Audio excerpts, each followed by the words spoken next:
Hello, I'm Kathy. Welcome to Duality Unfolding. So, for this week's card reading, what I have for you is a message about how to get your shit together. And by you, I mean me or us or anybody who feels like their shit is everywhere, which I feel like isn't that everybody right now? Like, does anybody have their shit together? Because I do not. So I have 4 different groups for you to choose from. So the first, and I'm offering you oracle cards with messages to help you choose the group for the reading that you can watch. And as you can tell from this intro, I'm struggling to get my shit together for this reading. So thank you so much for being here. I don't know if you heard my cat Ben, but he is highly in agreement that I don't have my shit together. So if you don't have your shit together, you are in the right place. So group number 1, the card I have for you is Sharing Shame. And the message is, when I share my deepest pain, I give myself permission to be. So let me show you that card. Group number 2, your card is Good Luck, with this little black cat, like this little handsome devil with a little crown on. Group number 3, your group number 3, your message is Protection. Group number 4, your message is Health. And the card says, I will honor the physical vessel that enshrines my soul. So just want to make sure these are all in frame. Again, 4 different readings for you to choose from. Pick the card that resonates for you, or the imagery or the message. This is not necessarily what the readings are going to be about. The readings are going to be about how do we get our shit together right now? Like, what does the universe need us to know? What is it trying to tell us to, like, redirect us? So yeah, I did a get your shit together reading for myself before I pulled cards for you guys, so that our shit didn't get intermingled. And I got a big old death card that I need to let something go. And all the other cards were sharing with me how resistant I was. So if you feel like your shit's not together, it is not just you. And I want to say thank you for joining me for this shit show. So as always, feel free to take all the time you need to pick a reading, and you're welcome to watch as many readings as you like. So I will see you in the readings. Hello, group number 1. So if you chose the Sharing Shame card with the message, when I share my deepest pain, I give myself permission to be. If you chose that card, this is your reading. So I have pulled 2 cards for kind of a sort of vibe check. It's really a message about you and a message about your shit. So, like, whatever shit we need to get together, it could be a situation, it could be dealing with a person, it could be any number of things, but we will get into it. So I've also pulled cards for you that I'm fighting with, kind of off camera. And so I pulled a tarot card and an oracle card. And so I will go through each of these different cards and what they mean, and the messages that Spirit wants you to know, that God, Source, Universe is using these cards to kind of share information with us, is the way that I see it. So the card that came up for you is the Knight of Cups. So this card is Knights are a card of action. Cups is essentially associated with, like, emotions, love, which I feel like is really big, but, like, emotions, intuition, kind of really those, like, internal parts of us, even, like, for whatever reason, like, body wisdom is coming up for me, which is not what I would normally associate with cups, but we're here for it. We're open to receiving whatever messages the universe wants to provide, so we can get our shit together. Because obviously, look at me. What is happening? I don't know. I can't get my shit together. I'm trying to get situated and organized and, like, maybe speaking of body wisdom, maybe we should just take a breath. So if you would like to join me, taking a nice big inhale and let it out. I feel like we should do one more.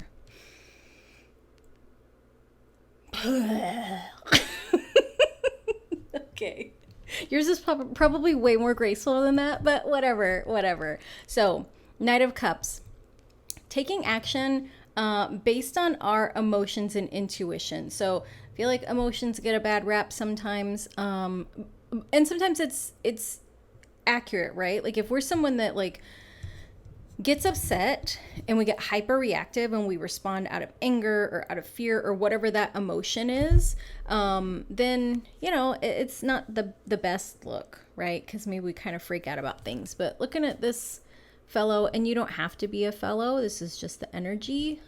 There's a bird coming out of this cup. In the traditional Knight of Cups card, no, I'm thinking of Page of Cups. I was gonna say there's a fish that comes out, but that is not this card. So either way, like the bird kind of called my attention, because it's also caught his attention too, right? So it's kind of looking up at something. So to me, this kind of feels like you are kind of opening your eyes to some of the things that like you're starting to notice, that you're starting to feel, and kind of almost looking at like, okay, where is this directing me? Like, where is this guiding me? Like, what message are my emotions trying to send me, if that makes sense? The energy of your shit is this King of Wands card. And so I feel like with this card, we've got a knight and we've got a king. And so in the structure of the hierarchy of the court cards, kings energetically outweigh knights. And so I feel like you're dealing with some big shit, right? You're dealing with some big shit. Wands are about action. So there might be something big that like you need to take a step towards, around. Typically, you want to step around the shit, but the shit is that you need to take some big action on something. And for some of you, I think that you know what it is. For others of you, it might be that it kind of feels like you don't know what to do, right? So instead of knowing that you need to take action on something, it might be more of a feeling of like, okay, I have to change this, or this has to go, or like, this, for example, like this could be a health issue, right? Where like maybe we go for a checkup and, the doctor tells us like, okay, you're pre-diabetic.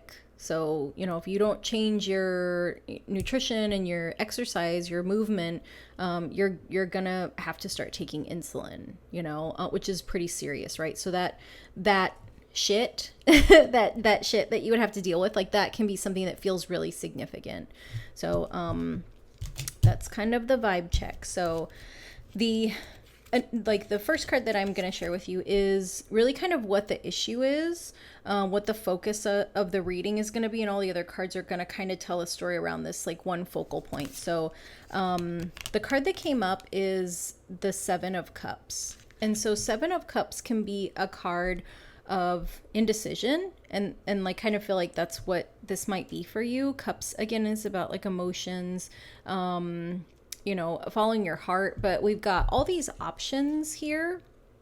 And this little girl, and she's got her little buddy, and like trying to figure out. So sometimes we can get stuck in like analysis paralysis, right? Where it's like she's got her little face so close to the glass, and it's like, okay, do I want this? Do I want that dragon, or I want the ghost, or I want the snake, or like I have a snake, I don't need another snake, and kind of like going through all of these things, right? And she's really kind of looking, and we can't really tell exactly which one she's looking at. Like this is closest to her face, but her head's a little up, so maybe she's looking at this guy or way up here.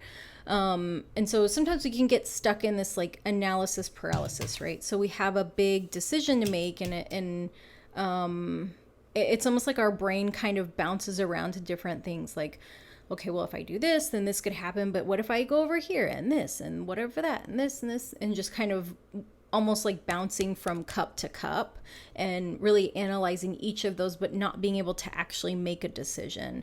Another meaning for the Seven of Cups that I particularly like, because it's sort of anti to that analysis paralysis, is that there are no bad choices, right? That cups are about love, and that sometimes the situation doesn't call for us to make the one right decision. Sometimes the situation calls for us to just make a decision, and I understand that when we have a really big decision to make, just making any decision might feel like really flippant and irresponsible.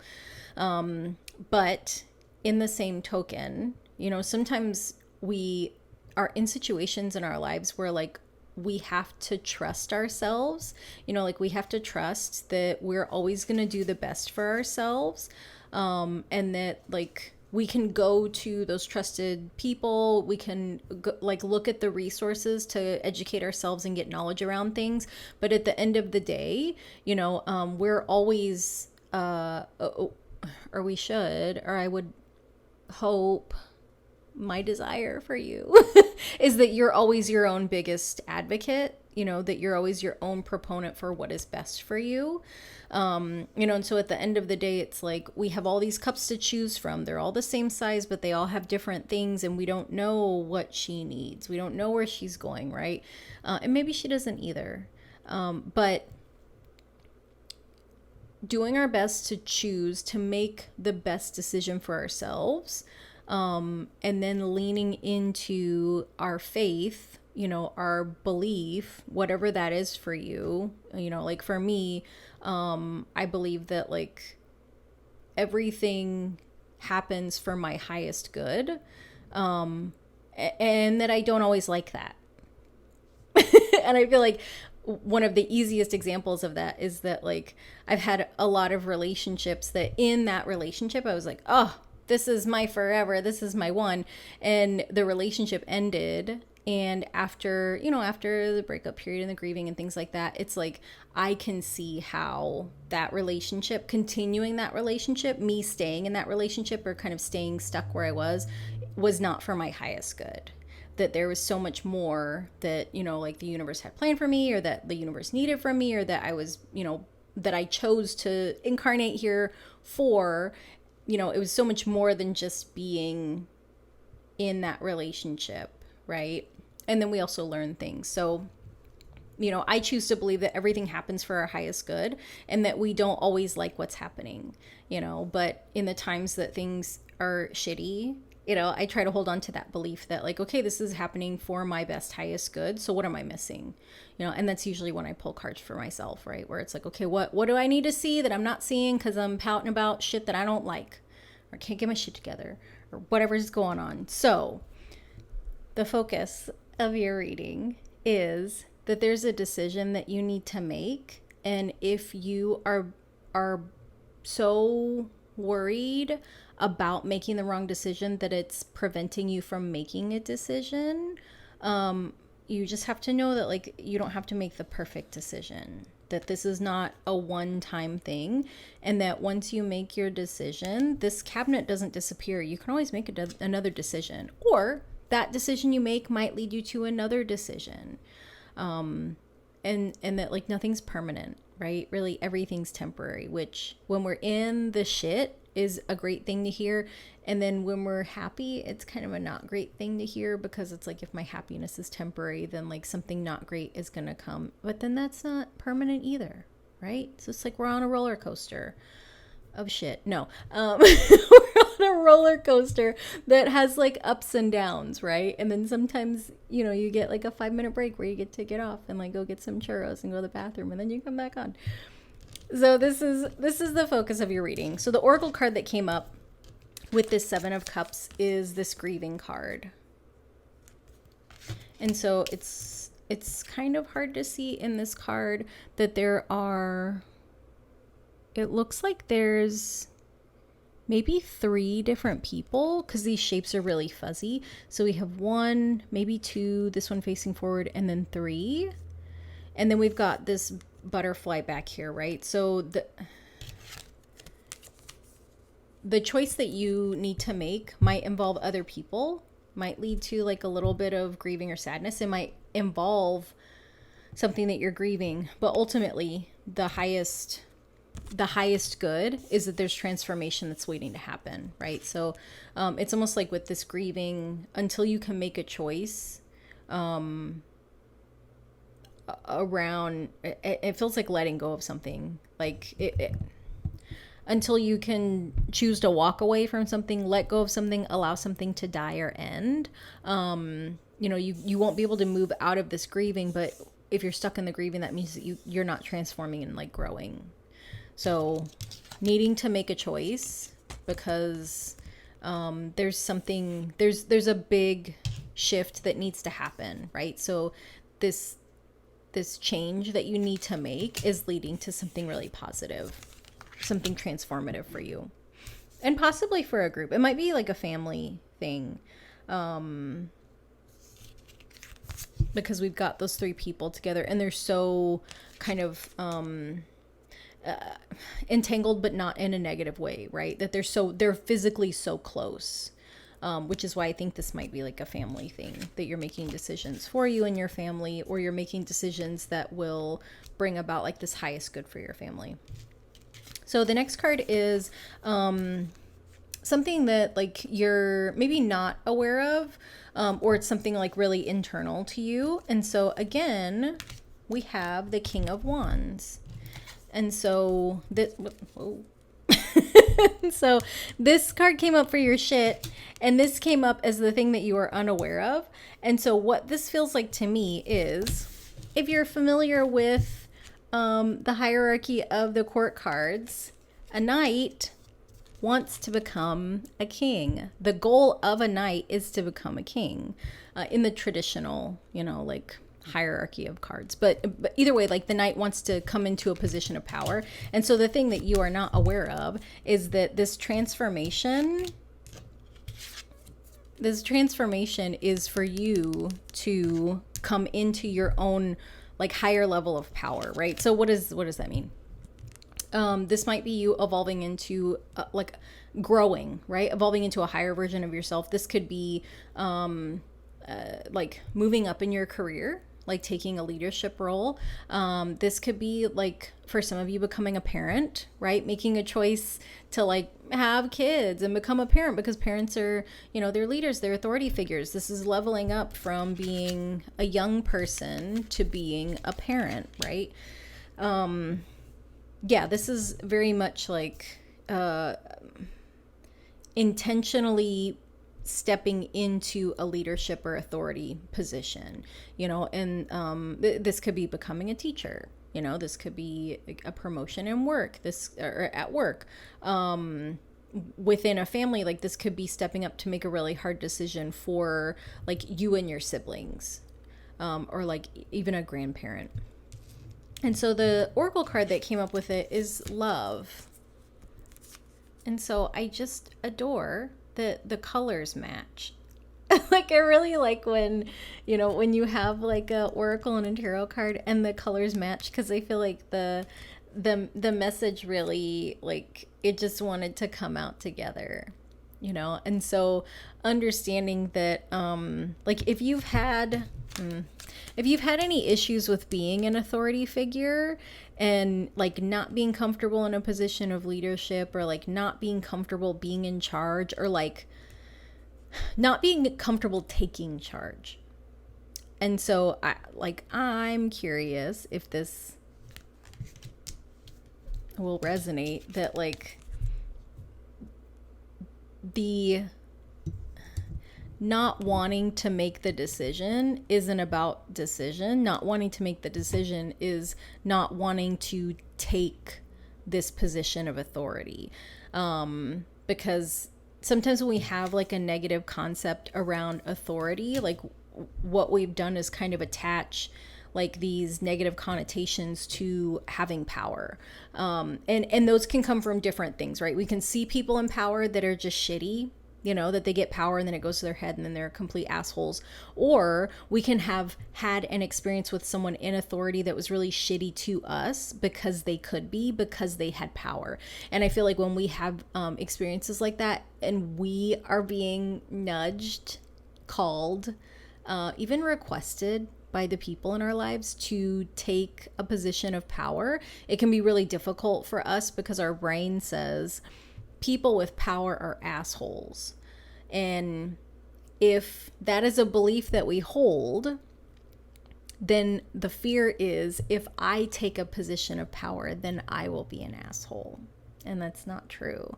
And so I keep using the word take, not because you have to take power away from someone, but because, you have to receive it, right? Like no one can push this power onto you. People can push a position onto you, right? Like you can get put into a management role in a place that you work because maybe they restructure the roles, right? And it's like, well, you're a manager now.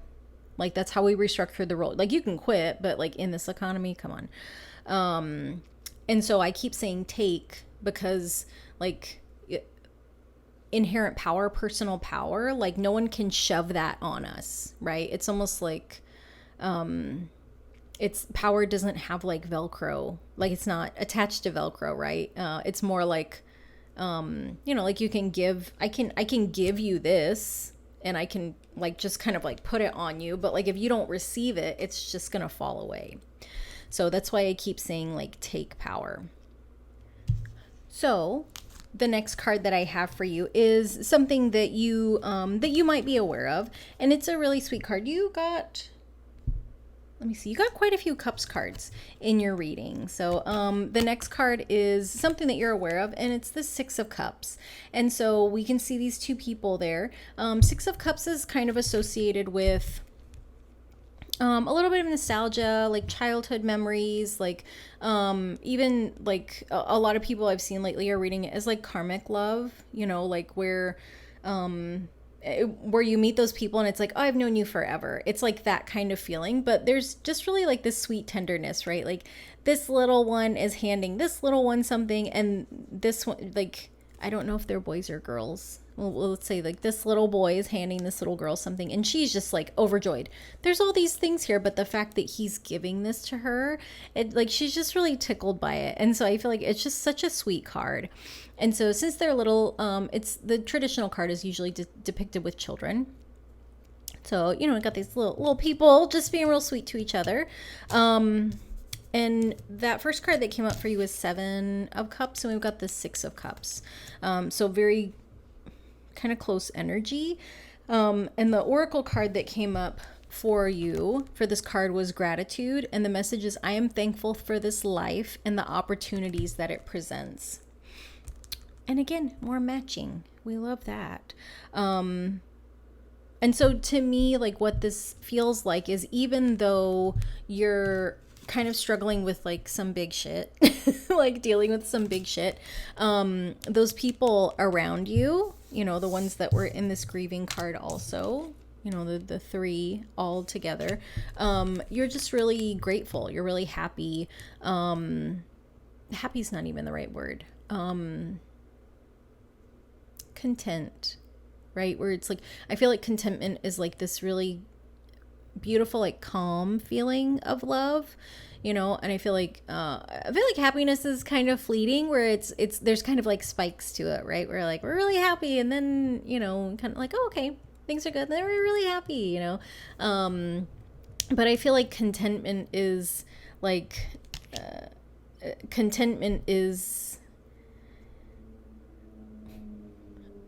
I'm hearing like contentment is the glue that holds people together, right? So like this kind of like joy, this kind of connection, like this doesn't happen one time. Like this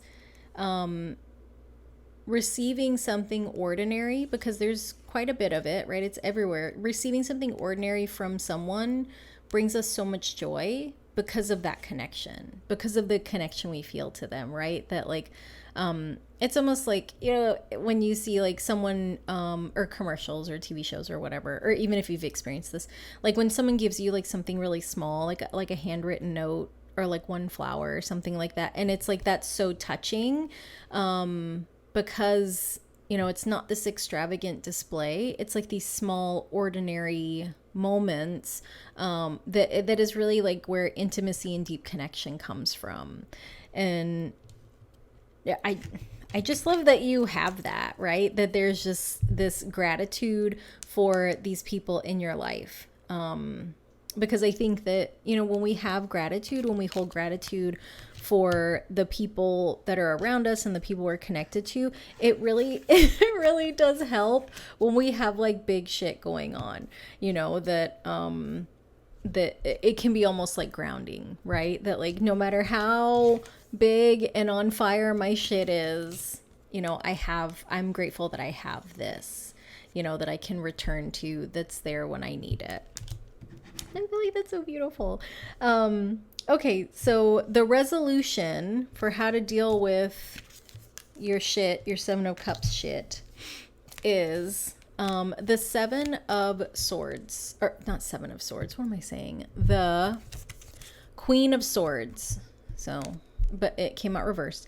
But this is the Queen of Swords upright. So, in my opinion, you know, every tarot reader has their own opinion. But I feel like quite a few would agree. Queen of Swords is the badass of tarot. That she's very decisive, like she's powerful, like she's comfortable in her power. And the resolution, it came up upside down, came out reversed. So what that tells me is there's like this discomfort in accepting your badassness. Like there's discomfort around accepting that you are a powerful person, right? Because like I talked about at length, nobody can stick power onto you, right? Like you have to receive your power. And like, this is part of it, that like you already are a powerful person. Like you already have a very healthy, innate personal power. But because you're not comfortable accepting that, when people are trying to give you external power, you have a very difficult time receiving it. So, how do you become comfortable in your own personal power? So the oracle card that came up is forgiveness. And the message is, I acknowledge that harboring resentment blocks the flow of love. And my ear's ringing. So I'm going to read that again so you can hear it. Forgiveness. I acknowledge that harboring resentment blocks the flow of love. So, to me, this feels like, it feels kind of equal parts self-forgiveness as well as forgiveness of others. So if there was a time that you were put in a position of power and you felt like you didn't do things the right way, or maybe you took advantage of your power, or maybe you made a mistake when you're in power, this card is inviting you to forgive yourself. If you have been the victim of people abusing their power, you're being asked to forgive them. And forgiveness is not something that we have to give to someone else. Like we can forgive people within ourselves, right? We can essentially, when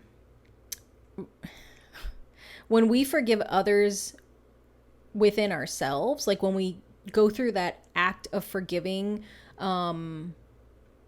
really like in our own hearts, like not having a conversation with them, but whatever the process is that we need to forgive, it releases this chokehold that we have on that energy, right? And I feel like that's resentment. So chokehold it's kind of, it's a little bit graphic, right? But I feel like there's like when we can't forgive someone else, like what we're doing is we're holding so tightly onto that thing that happened, right? That we're trying to choke it, like never again will this happen to me because I won't forgive them. Like we're really holding on to like that anger and that resentment, and I can't believe you did this, and I can't believe I let this happen, and this will never happen again.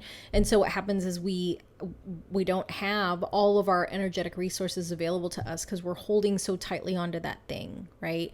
And so once we learn to let it go, that frees us up, right? It frees us up from being attached to this like really negative situation. It frees us up from like that resentful energy, because like when we forgive and we release, it doesn't make any of that okay. But like what we're saying is that like, you know, that thing happened, it was real fucked up. In caring for myself, I will make sure that I don't allow that to happen again, but I'm going to let that go and kind of fling itself back into the past when it happens. So it's almost like when we have that resentment and we have that unforgiveness, it's like having like a giant like rubber band that's like nailed into the ground, but we keep walking forward, right? We're like, I'm gonna take this shit with me, but I'm walking forward. And it's like, if you've ever worked out with like a resistance band or like played with rubber bands, like, you know, like there's only so much stretch and like eventually you kind of get stuck, right? So it's like getting stuck in the past. But it's like, how much energy does it take to keep trying to pull that band that is built for resistance? And so it's like, once you let it go, it's going to fly back to wherever it went. But also like now you have all this energy, you know, and which is kind of like how resistance training works, right? Where it's like you are resisting that extra weight so that like eventually, like, you know, when you let it go, it's like those muscles build and it gets easier. But for you to have this Queen of Swords become upright, for you to be comfortable with how powerful you are, and like there are things that you need to do, which is why you've been bestowed with like this level of personal power. Like there's things that like you're going to be called forward to do, which is, to go back to this, like there's not a wrong decision. There's not one perfect decision that you can make. Because like the lesson is not about this decision. Like this is not the end of the road. Like this isn't a contest where like you have to pick the one that's got $50,000 in it. Like they all have $50,000 of value. Like one might have cash and one might have a $50,000 car and one might have, you know, a $50,000 bonus or like an account with $50,000 in it. Like they all have the same value. And so like the purpose is not, the end goal is not to pick the right thing. Like you need to pick something so that you can move forward, because you have to come, no pressure. You have to come, you're being called to come into your power because there are things that you need to do. And I would venture to say that like in you, like there, you like the feel like this is maybe touching a little nerve or a little part of your knowingness that like, you know, that there are things that you are being called to do. Like there's a pull, like you can feel it. Like you can feel that there's something you're supposed to be doing and you don't know what it is. And you don't know yet because you're not ready, because you haven't learned how to step into your own power. And so this situation of making a decision,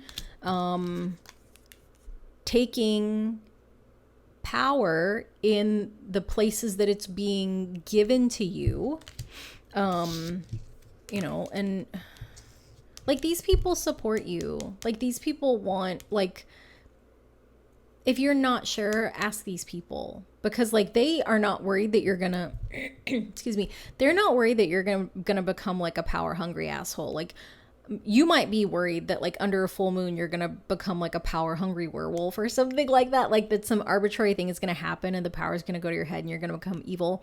But these people know you, and you know you, but these people know you and they're not worried. You know, so these are the people that you trust and that you love and that adore you and you adore them. So like when you're worried, like just ask them, you know, and they're going to be like, no, there's no crazy power werewolf that you're going to come in, like become, like it's going to be fine. So the resolution is that you are being really, really called loudly to come into your power, you know, and you can do that through forgiveness, forgiving yourself and forgiving others that you hold any like resentment towards. So the understanding of, you know, this whole reading is it's actually like the oracle card that came up is it's based in a tarot card. Yeah. And so the tarot card that came up is the Tower. So when we look at this, it looks a little crazy. because, you know, sometimes what it looks like, well, I feel like sometimes what we can do is we identify with these people, right? That like, oh God, that's me, or even just the destruction, or like, what if I'm in the building and I didn't get out? But it's like, this is what we're looking at, right? So like, you're observing this. And so the understanding is that like, you're in a shit situation where things are falling apart. And like, this is not where you're meant to be, right? So, you might be, it might be that someone is asking you to take like a position of leadership, like, in this situation, like, oh my gosh, like you have a ladder. Can you go get a ladder to make sure there's no more people in there? Or, can you, when these people get down, can you drive them to the hospital? Like, can you take charge in this situation? And if you're in a situation where someone is asking you to salvage this building that's burning down, or asking you to rebuild it once the fire goes out, I would not advise to do that. Because like the oracle card that I pulled is the Justice card, right? And so we've got this Lady Justice with the scales of balance. And I think what's happening is that you're in a situation where you're observing that something is falling apart, right? Something is being destroyed, something's being torn down. And this isn't like, you know, this isn't natural disaster. Like, this is something that this is a fuck around and find out moment. So if this is someplace that let's say it's someplace that you work, they haven't been doing things the right way, and they probably got warnings, and they just weren't running the business right, or they weren't treating people fairly, or they weren't doing the things that they should have been doing as a business. And now the reckoning is happening and things are falling apart, because that's the balance, that's the justice, that's the karma in this situation, right? Because it's like the correlation of fucking around to finding out. Like, if you fuck around real big, you're gonna find out real hard. And so like, that's why I say, like, if you're being called to like rescue something or someone, I would invite you to really kind of analyze, like, how did this happen? How did things get here? And is this in direct correlation with something that you shouldn't have been doing, or they shouldn't have been doing? Like, I mean, you metaphorically, like, not you. And if this is, yeah, I don't really feel like this is like natural disaster kind of thing, right? Like, I feel like this is because of this Justice card. Like, this is happening because that's how a rebalancing is going to happen.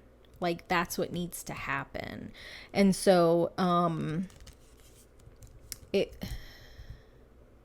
it really feels like,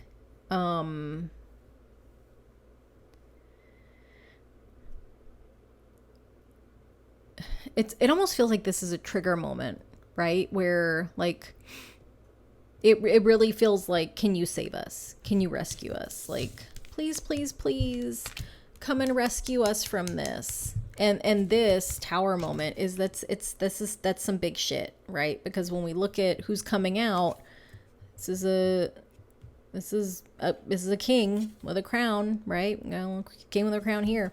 And so it almost feels like the big shit that you're dealing with is really kind of what caused this.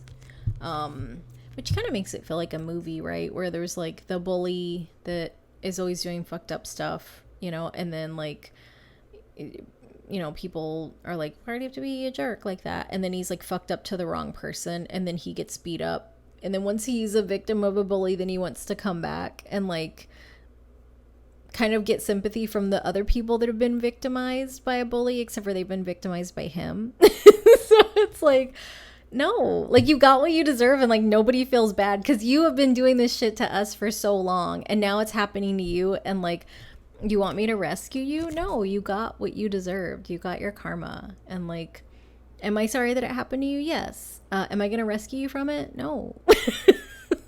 So, and this can be people in relationships also, you know, we can have people in our lives that like just, they don't listen to us, you know, and we're like, hey, I don't think that that's in your best interest to do that, or I don't think that that's the most positive thing for you. And if it is a family thing, I feel like it's kind of distant family, right? It's not part of your, it's not part of your inner circle, you know, it's not these people that you're exceptionally close to. Kind of feels like an absent father, just because of like this king card, or maybe just like a distant, not necessarily distant relative, but like someone that you're not super close with. So group number 1, that was your reading. I'm looking at the shame card. Sorry. Sharing shame.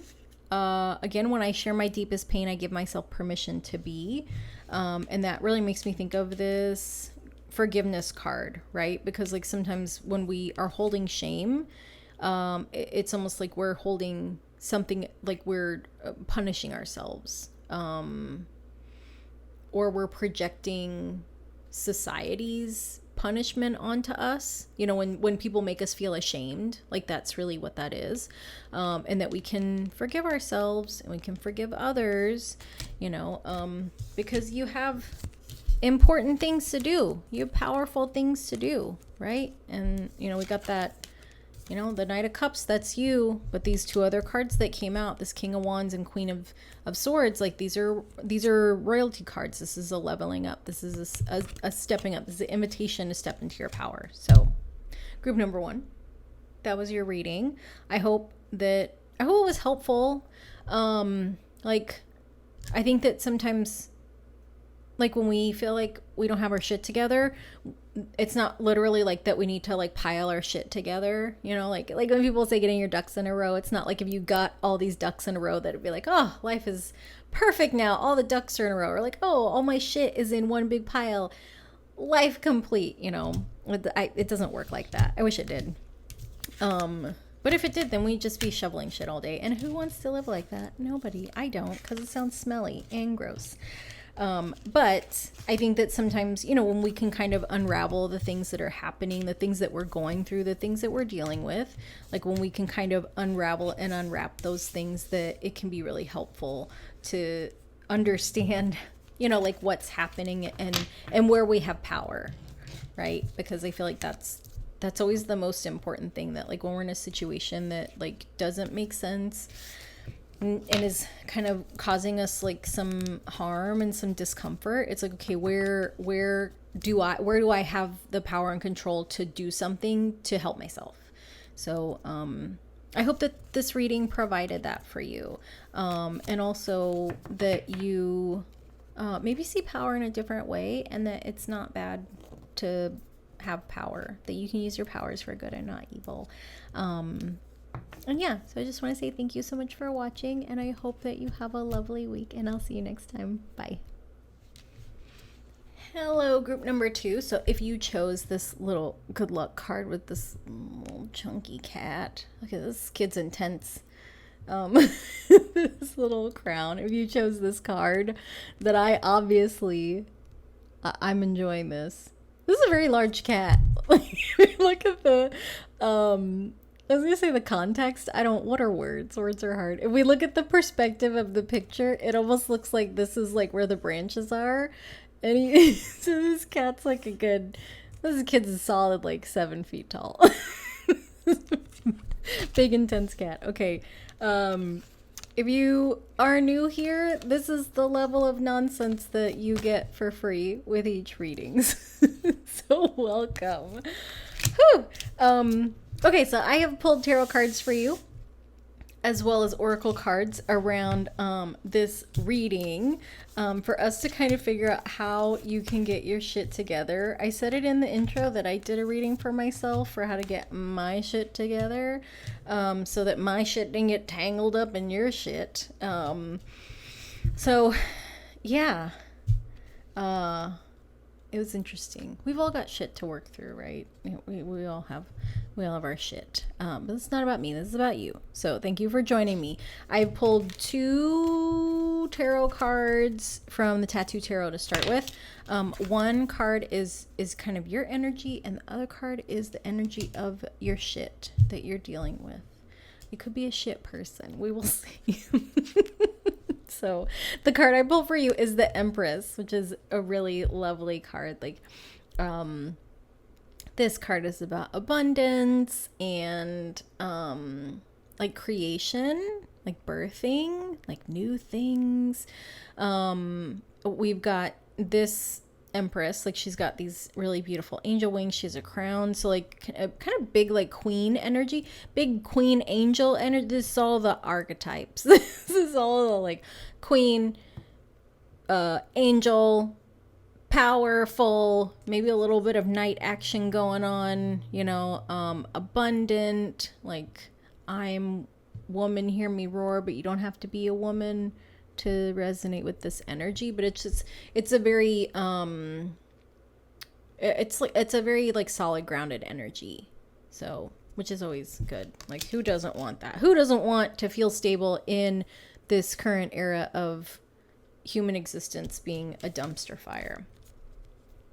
The energy that came up for your shit is the Lovers, which is very interesting because the Lovers card is about making choices. I mean, obviously there's 2 people on here, you know, but like the energy of the Lovers card is around making choices. Sometimes it can be mirroring, that like things are being mirrored back to us.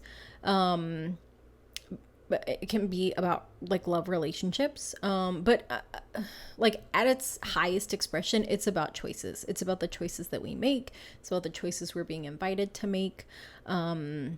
It could be choices involving other people. So the Lovers is the energy of your shit. So I'm interested to see like how this comes out and kind of what this is about, because I hope that you don't have like a shit lover, because that sounds terrible, right? Like if you're gonna partner with somebody, like why would you pick a bag of ass for a partner?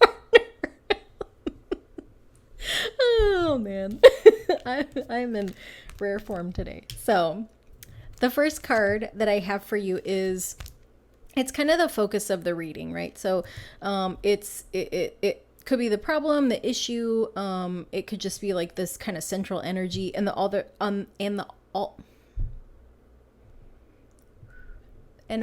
of the other cards that I pulled are in support of that. So for each of the following tarot cards, there's an oracle card to accompany it.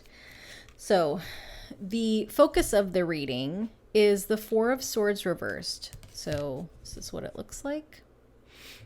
And I'm going to show it to you in the upright form. So in the upright, we've got a coffin. This guy, he's got his swords, which are nails here. And he's kind of working on, or maybe they're not nails. Well, yeah, they're coffin nails. But I only see 3. Sorry. Interesting. Typically there's, you know, like whatever the card, 4 swords, 5 of pentacles, 6 of cups, like there's normally that many of whatever is there. And so I'm just looking really hard because I only see I see 4. I'm just blind. So there's this one, and this one. So 4 of swords. This card is about rest. This card is about taking a break, taking a rest.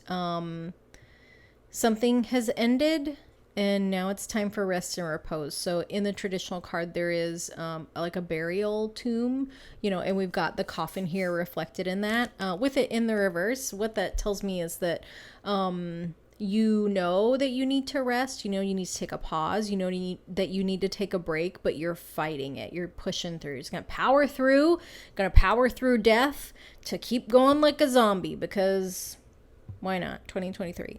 No, sorry, I'm looking at your other cards. So you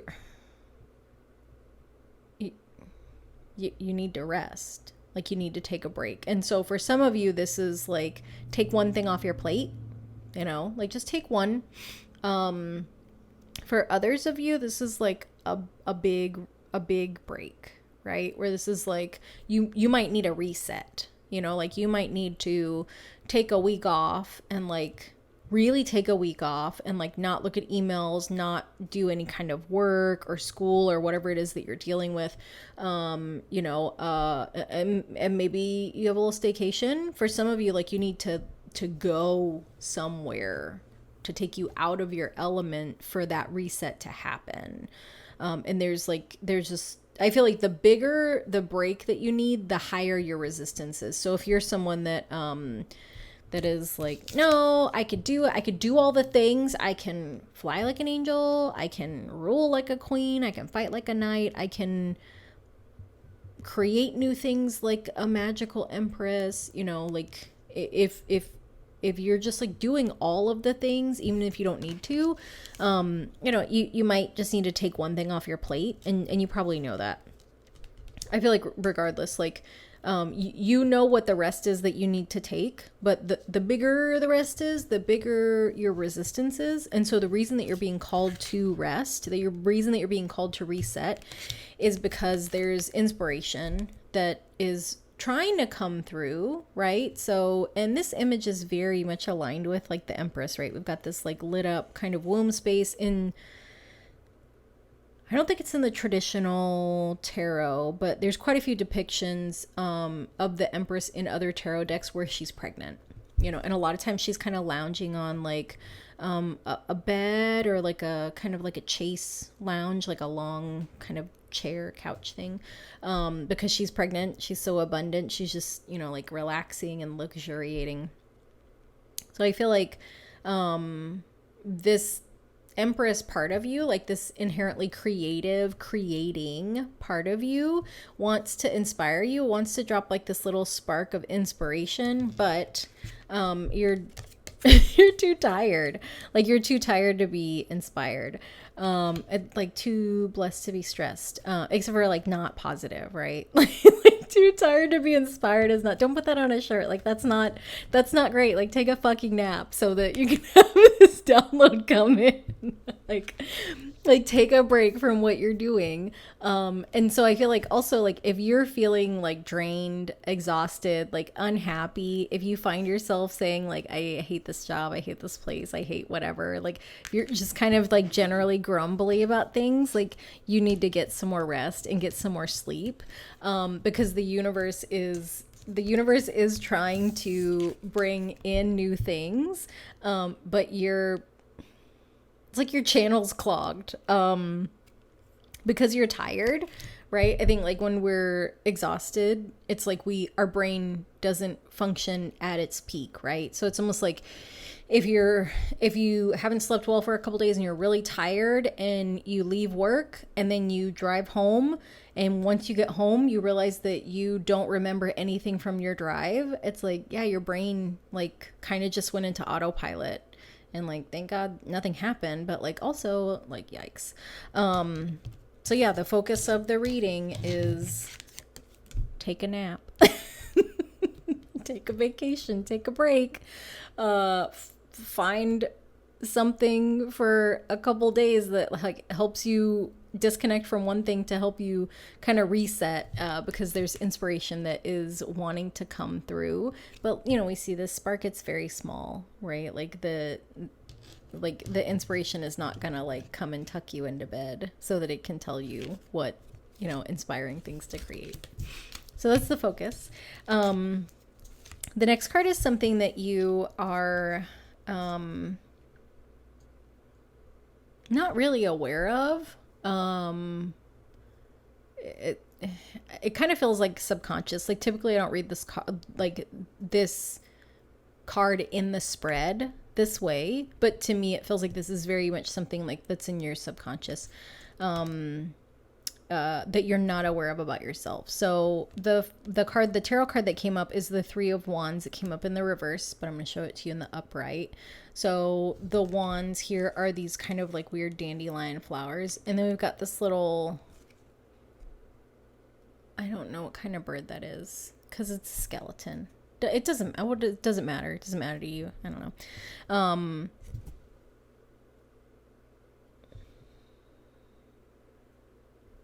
And he's holding a book, and I was trying to look at it, and I think it says protect your virtue, which is very interesting.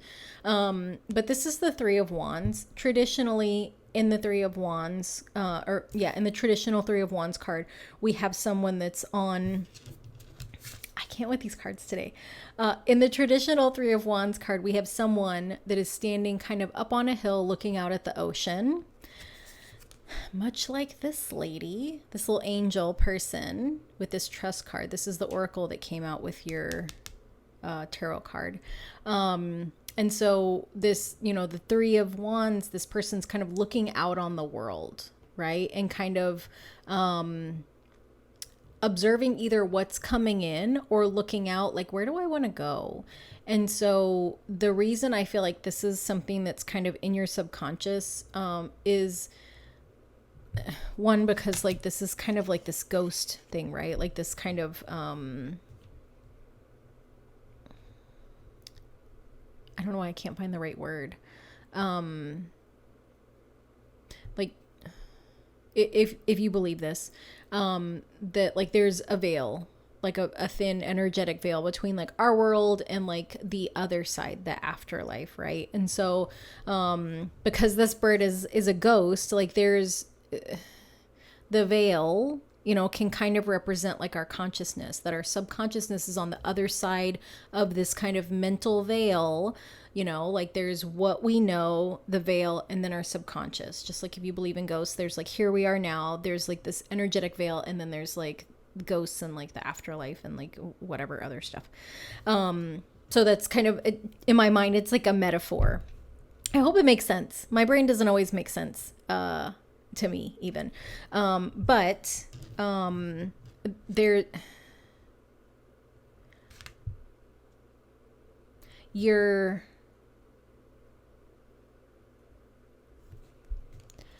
going to be like, I want to say you're being asked to make a decision, but it hasn't happened yet.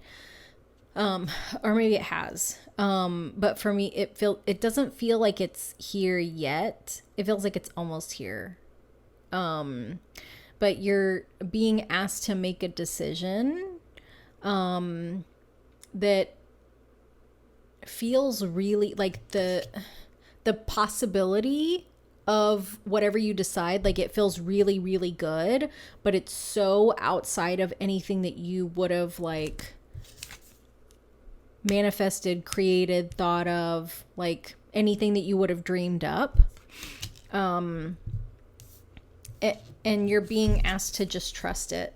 You're being asked to just like trust your gut, whatever this thing is that you're presented with. Like you're being asked to trust yourself and to move towards it. Because it's really like whatever this thing is that you're being offered, like it's divinely inspired. And I feel like that's why it doesn't make sense, right? That like something's going to come up and it's like, logically it will make sense, right? It's like the offer that you're being given, the thing you're being asked or offered, like it's solid, like it will logically make sense to you, but like intuitively it's gonna feel like where did this come from? Like this doesn't happen to me, like stuff like this doesn't happen to me, like what is this? Or it's like, oh my god, this opportunity is bananas, but like it's almost like if you worked in like IT and then you went to like some kind of convention, you had a conversation with someone and exchanged business cards or like LinkedIn information or whatever people do now. And then you got an email a week after the conference and the person's like, hey, I work at your dream job company, and we have a position opening, and I wanted to see if you would interview for it because I think that you would be a great fit, and like your values and your personality match the culture and the values of our company. And just when I found out that the position was open, I immediately thought of you. And I hope you apply. Like, I would really love for us to interview you for this. Like, where it's like, you can see logically how this happened, where it's like, well, yeah, like, oh my God, like this, I didn't tell this guy that this is my dream job, but like, I know it's my dream job. And also like, it does align with my values. It's just why I want to work there. And like, oh my God, I love to work for this person. This girl, guy, whoever they are. And like, you can see the steps for how it came here, but it's also like the serendipity of it is like, is this real? Is this real? And you're being called to like trust your intuition and and yes, and like take it like the bird taking this book. Where does the ghost bird get a book from? Who knows? But you know, we're not here to ask those kind of questions. Maybe another reading. So that's the thing that you're not aware of that's coming in, which is really exciting. I feel really excited for you. I don't even know what it is, but I'm excited. So when this happens, you better leave me a comment and let me know that you got your dream job. And so I'm looking at this Lover's card, you know, and like the choices and and then also like generally for most people, like whether they know tarot or not, like the Lover's card is a really positive card, right? So it's like this really pleasant thing to see, because like who doesn't want to have someone be as enamored with them as they are with their other person, right? Like just that kind of matching. So the choice and the positivity things. Okay. So this next card is the thing that you're aware of. And these cards just go together. The message goes together like so perfectly. So the card that came up is the Nine of Swords, and it came up in the reverse, which to me feels like it feels bigger than it is. And so this is what the card looks like reversed. Not pleasant, right? And I'll flip it up, right? And it's still just equally not as pleasant. But, you know, we've got this person that has all these swords, really like, I mean, they're not technically swords, but all these things are like stuck into their head. And so like swords cards are typically about like thoughts, words, communication, mindset. And so the Nine of Swords is, to me, it's the card of like nightmares. As far as like, you know, when we have a nightmare, like there's times that, you know, if you've ever had like a nightmare that was kind of connected to something terrible happening in your life, it's like, oh gosh, my brain's trying to work that out. And it was like not pleasant. Or on the flip side, if you've ever had a nightmare that like you just like you wake up and you like can't shake it, you know, like where like maybe like you have to wake up your partner and be like, oh, this terrible dream, and like hold me like a baby, you know. Or you know, if you're alone, maybe you can't get back to sleep, right? And like you just kind of like have to turn the light on. And I feel like that feeling is really Nine of Swords in reverse, where it's like in our brain is still processing like the imagery of that nightmare or the feeling of that nightmare, even though it's not real, right? It's something that our brain created because it was trying to work it out in a dream or whatever. And it just kind of sticks to us. And it feels bigger than it is, right? That like we can have a nightmare that like, I don't know, that we got attacked by a bear with 4 heads and like chainsaw arms.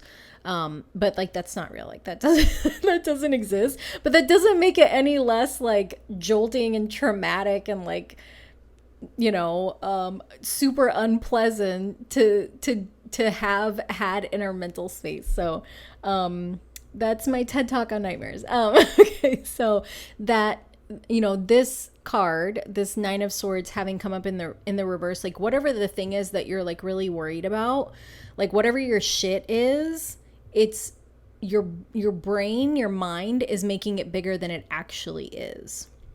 So that's great. The Oracle card that came up with this card is completely like, it's just perfectly matched. The message is fear. I realize that I am testing my resolve to live in the energy of love. So this is that card. And so this is kind of an abstract message, right? I realize, like fear, I realize that I'm testing my resolve to live in the energy of love. That, a lot of times, like people say, like the opposite of love is hate. And I feel like the opposite energy to love is fear, right? That love is a very expansive energy. That when we are feeling like the most love for ourselves, I feel like that's when we are able to be the most like open and expansive and adventurous for whatever that level, whatever that expression of adventure is for us. Maybe it's like self-expression, like clothing, or like the way that we verbally express ourselves, the way that we physically express ourselves, maybe through movement or dancing or singing. That like when we hold a lot of love for ourselves, or even when we hold a lot of love for others, like there's so much room for more to come in, right? That we can tolerate more, that we're like more accepting and like soft and graceful, grace giving. But fear is the energy of contraction, right? Like when we think about like when kids are really scared, a lot of times they'll hide, and sometimes like they'll hide their face, they'll get into the fetal position. Like if you watch any movies where like people are afraid, and they can't act, like they can't find the courage to act, like they hide. And so that's that contracting. Like, how do I make myself small so that nobody sees me, so that I can stay safe because I am afraid? And so like this message, I realize that I am testing my resolve to live in the energy of love. That, when we feel fearful and we become contracted and we try to make ourselves small for protection, there's always that invitation to live in love. And so when I talk about fear here, I'm not talking about the things that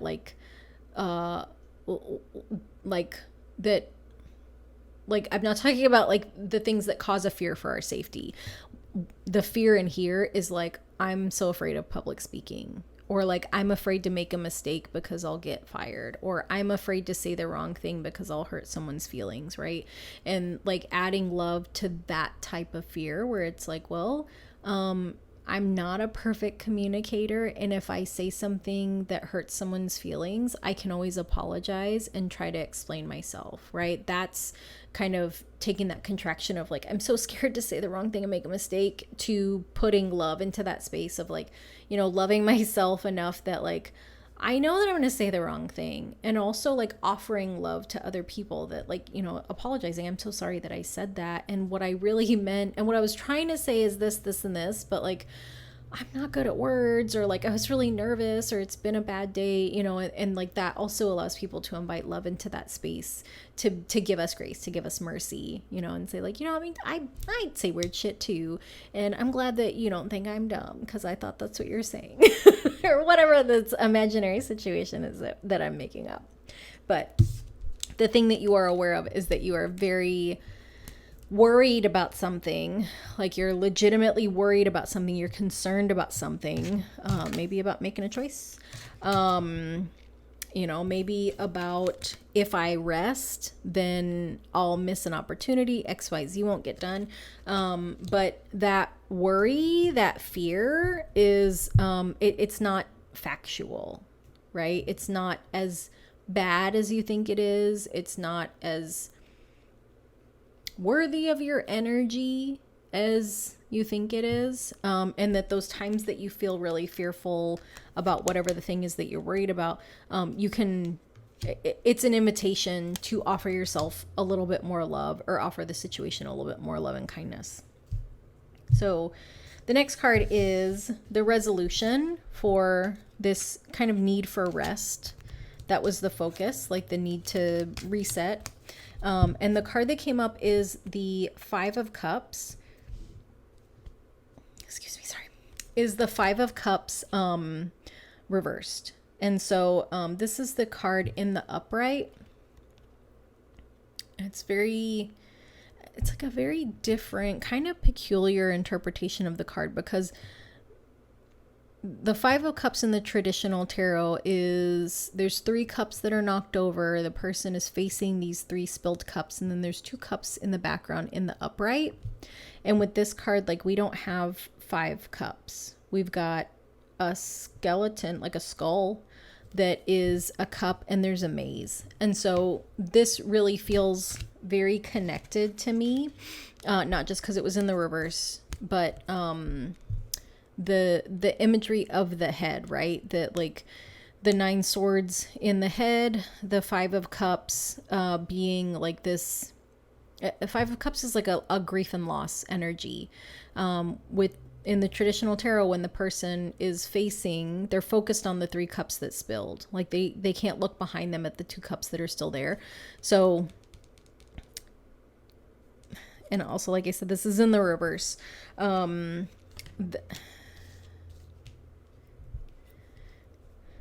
The resolution it is that you're afraid to let go of something that you don't need to hold on to. And so, you know, with that 4 of Swords needing to rest, I feel like these are very connected, right? Because it's like, sometimes, well, not sometimes, but like a lot of times to rest, we have to do nothing, right? So like when we go to sleep at night, like you can't answer emails and sleep at the same time. You just can't. Like when you're actually resting, like you can't really do a whole lot. You know, like like maybe like you're reading a book to rest, but it's like you're not reading a book to learn calculus for the first time, right? Like you're probably reading something that, like, if you reread the same page 4 times because your brain's not paying attention, it's not a big deal, you know? And so there's this fear, this worry that if the message that's coming up in my brain is like, I can't lose this. I can't lose this. And I don't know what this is. Because like the oracle card that's that came up with this one is the card for peace. And this, you know, we've got this dove that's flying away. And so your brain is telling you can't lose something. And I feel like this card is like, you just gotta let it go. You gotta let it fly. Like you're trying to hold on to something that you don't need, because whatever you're holding on to is preventing you from resting. And you not resting is preventing that inspiration from coming in. And I really feel like that inspiration is tied to that, like, kind of once in a lifetime offering that we talked about. And so like I can't let this go. I can't let it go. I can't miss out on this. I can't lose this. I can't let it go. Like that's the kind of thought process, the message that's kind of tumbling around in my brain as I'm like reading these cards. So it's like your brain is like, I can't stop doing this. I can't lose this opportunity. I can't let this go. Like whatever extra you're doing extra to hold on to something that's not in your highest good. And so this peace card is saying like, let it go. Let it go. And whatever this extra is, like this is not tied to your money. This is not tied to, like, whatever this extra is, you're doing it because your brain has decided this is what you have to do. It's not a real mandatory situation, right? Where it's like, if you have a family and you're the primary breadwinner, like it's pretty mandatory that you have a job, you know, or like if you're a parent and, you know, and you have a child, like it's pretty mandatory that you take care of your child, you know, like there's these things that are requirements, right? Maybe mandatory is like not the right word, but like requirements. And so your brain has told you that whatever this extra thing you're doing is a requirement, but the shit that you're dealing with is making a choice, because you're letting your brain run the show when this extra thing you're doing is not in fact a requirement. Your brain has said like, we have to do this. We have to do this. if we don't do this, like the world's gonna end. You know, it's like this kind of like worrying about nothing. And so you're being, you know, you're really being asked to choose. You're being asked to choose.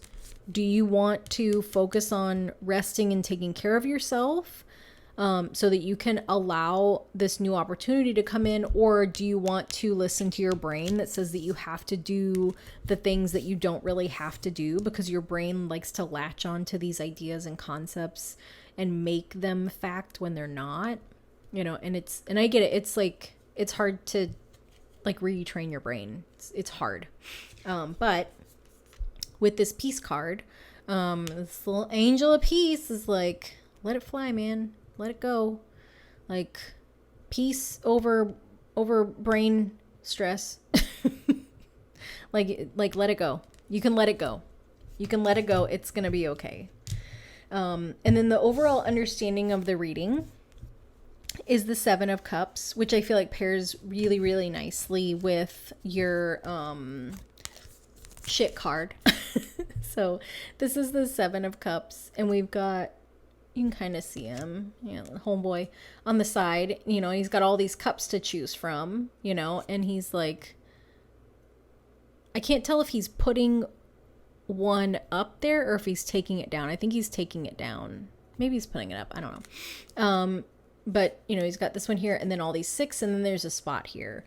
Seven of Cups is about choices. Lovers is about choices, right? So this is very matched energy. We have the heart in this Seven of Cups, and then obviously we have this great big heart here. So I feel like this is really head over heart is what the message is. Like, follow your heart. Don't listen to your brain. Because, yeah, it makes me think of that phrase when people say the devil is a liar. Sometimes your brain is the devil. Like, sometimes your brain is the asshole that's lying to you, right? So it's like you're being encouraged to choose what is in your heart over your head. And for you to do that, you need to get still and quiet. You need that reset. You need to disconnect. You need to unplug, you know, and then there's space for that inspiration to come in. And when we look at, you know, the part of her that's lit up the most brightly, it's this kind of central area, right? Which is like, you know, like the internal organs, like near the heart.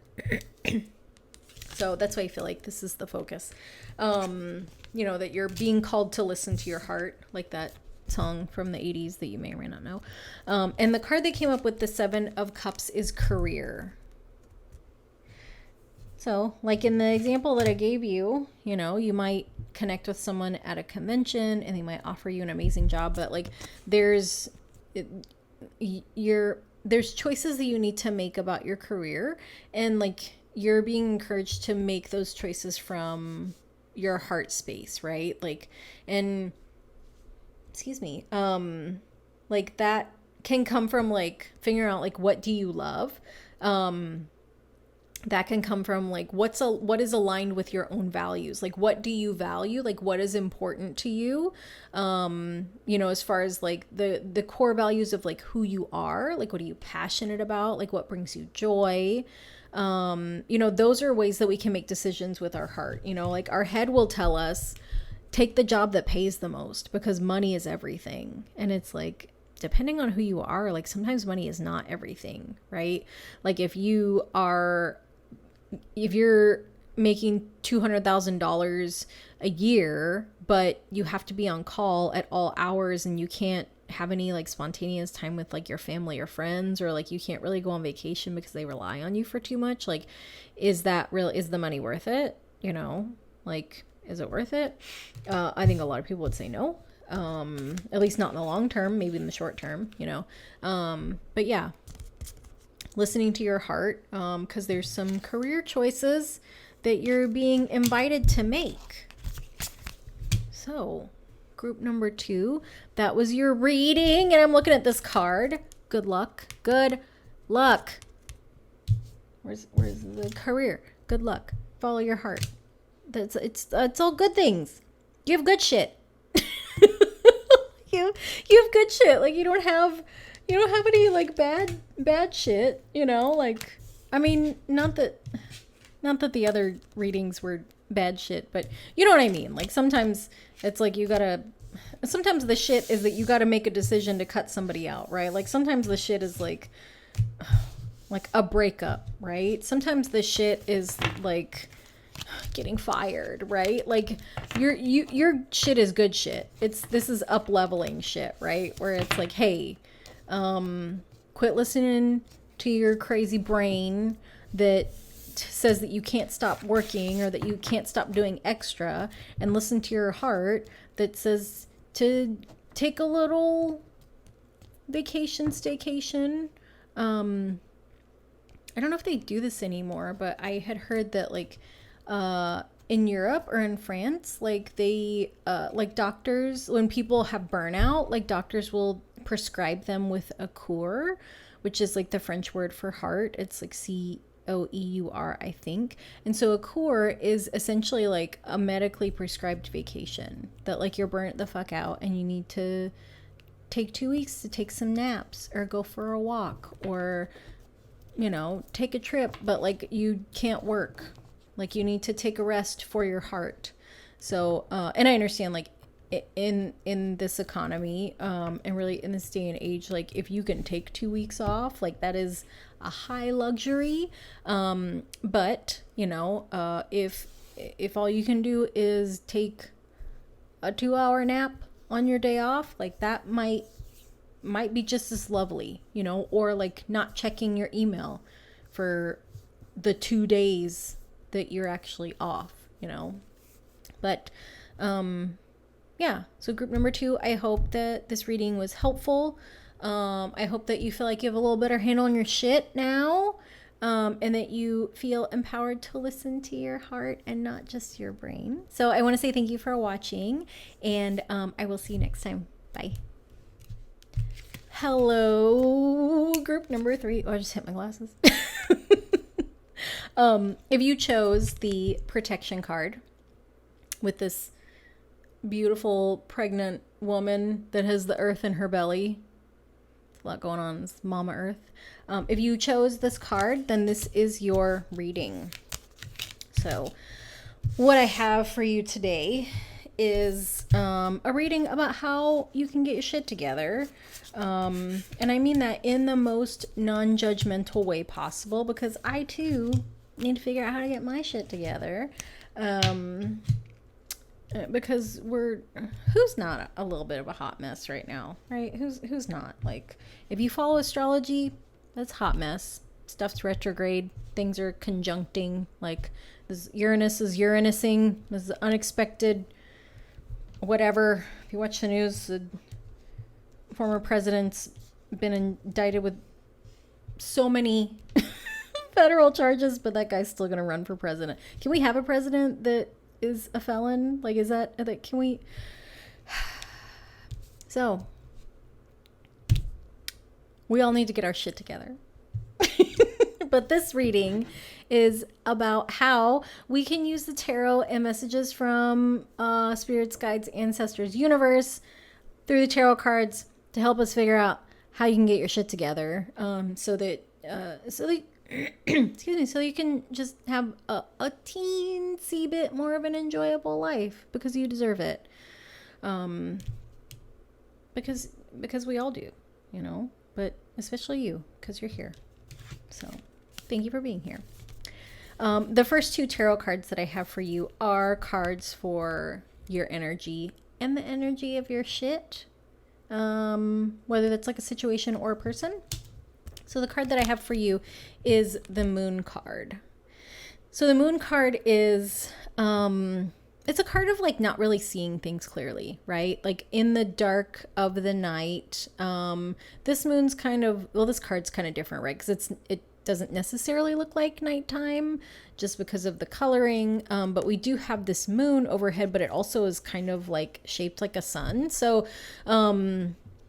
I don't want to say that the imagery is confusing. It's not confusing. It's There's a little bit of an illusion kind of thing going, like an optical illusion thing, right? Where it's like we've got these two, well, we've got the moon inside of a sun-shaped thing, and the sun and moon aren't usually out together. Like sometimes they, line up, but they don't hold the space of the sky at the same time. And then we've got these two little fellas that look very similar, but in the traditional tarot, one is a dog, one is a wolf, so it's another sort of like optical illusion, right? Where it's like in the dark of the night, like a wolf and a dog look similar, but like they're not. And then we have like this lobster kind of coming out of the waters, like this kind of like subconscious crustacean thing. That's that's like the imagery, the symbolism, the metaphors of like the moon card. So there's a lot of things that we're not seeing or that we're not aware of that are kind of starting to come into focus, but it's dark, so we can't really see it. Even, if you've ever been outside, like under the light of the full moon, like, yes, it's dark, it's nighttime, and then the full moon does provide light, but it's kind of off, right? Where it's like the full moon doesn't illuminate things the same way that the sun does, right? Where it's like we can kind of see more things than we normally would if it was just pitch black, but the things that we do see, kind of the hues are off, right? Where it's like a blue gray kind of color to things, and sometimes it looks really fascinating because it's a different perspective, and then other times it's like, what is that? Like, is that dangerous? Like, what is happening? So there's some uncertainty there. So that's kind of what I'm picking up for your energy, where it's like you're not really sure if you're seeing what you're seeing. And there's not yet light on the situation. The energy that I pulled for your shit is the Strength card. And so this card is kind of about wrestling with something, right? So you have this woman and she's wrestling open the arms of a beast. And in real life, you would never do this. Well, maybe you wouldn't, like someone might, but it's a bad idea. And that, like, we can force things, right? Every once in a while we can force our will onto something or someone, but like you don't really get a lot of second chances to do that, because like people don't like that. People don't respond well to that. Those kind of situations, like, they're few and far between, right? Like if you have an emergency where you have to like yell at people to get out of a building to get safe, then it's like, okay, that's like you were yelling because we were in danger. But if you just like lose your shit at work and yell at people because they got the reports wrong, like that doesn't really fly, right? Or like if you yell at your spouse because like they burnt food or something, like that's not a great thing, right? So like that really like forceful energy, like that forcing and pushing onto others, like it can be effective, but it's not an effective approach. So what I feel like is, like, I'm not sure yet if your shit is a person or if your shit is just kind of feeling like there's a lot of pressure or control or like things being forced on you. So we'll see as we get into your cards. But I have pulled 5 tarot cards for you, and then I pulled an oracle card for each of the tarot cards. So the first card that I have for you is Truth. And so we've got this person, almost looks like a magician, right? Or like kind of a witch, putting together like a like a potion, which sounds like super cliche. But this could also be someone getting ready to go on an adventure, right? Like we've got this table here, and we can't see what's in front of them because they're kind of blocking our view, but we can see that they're looking out a window into the world, into this really expansive space. And there's something happening, not off camera, but like outside of our view, as members of the audience. But like the message being truth. Sorry, I was looking at one of your other cards because I thought there was more twos. The 22 plus 0 is 2. So you do have another 2 card, but that was the only one.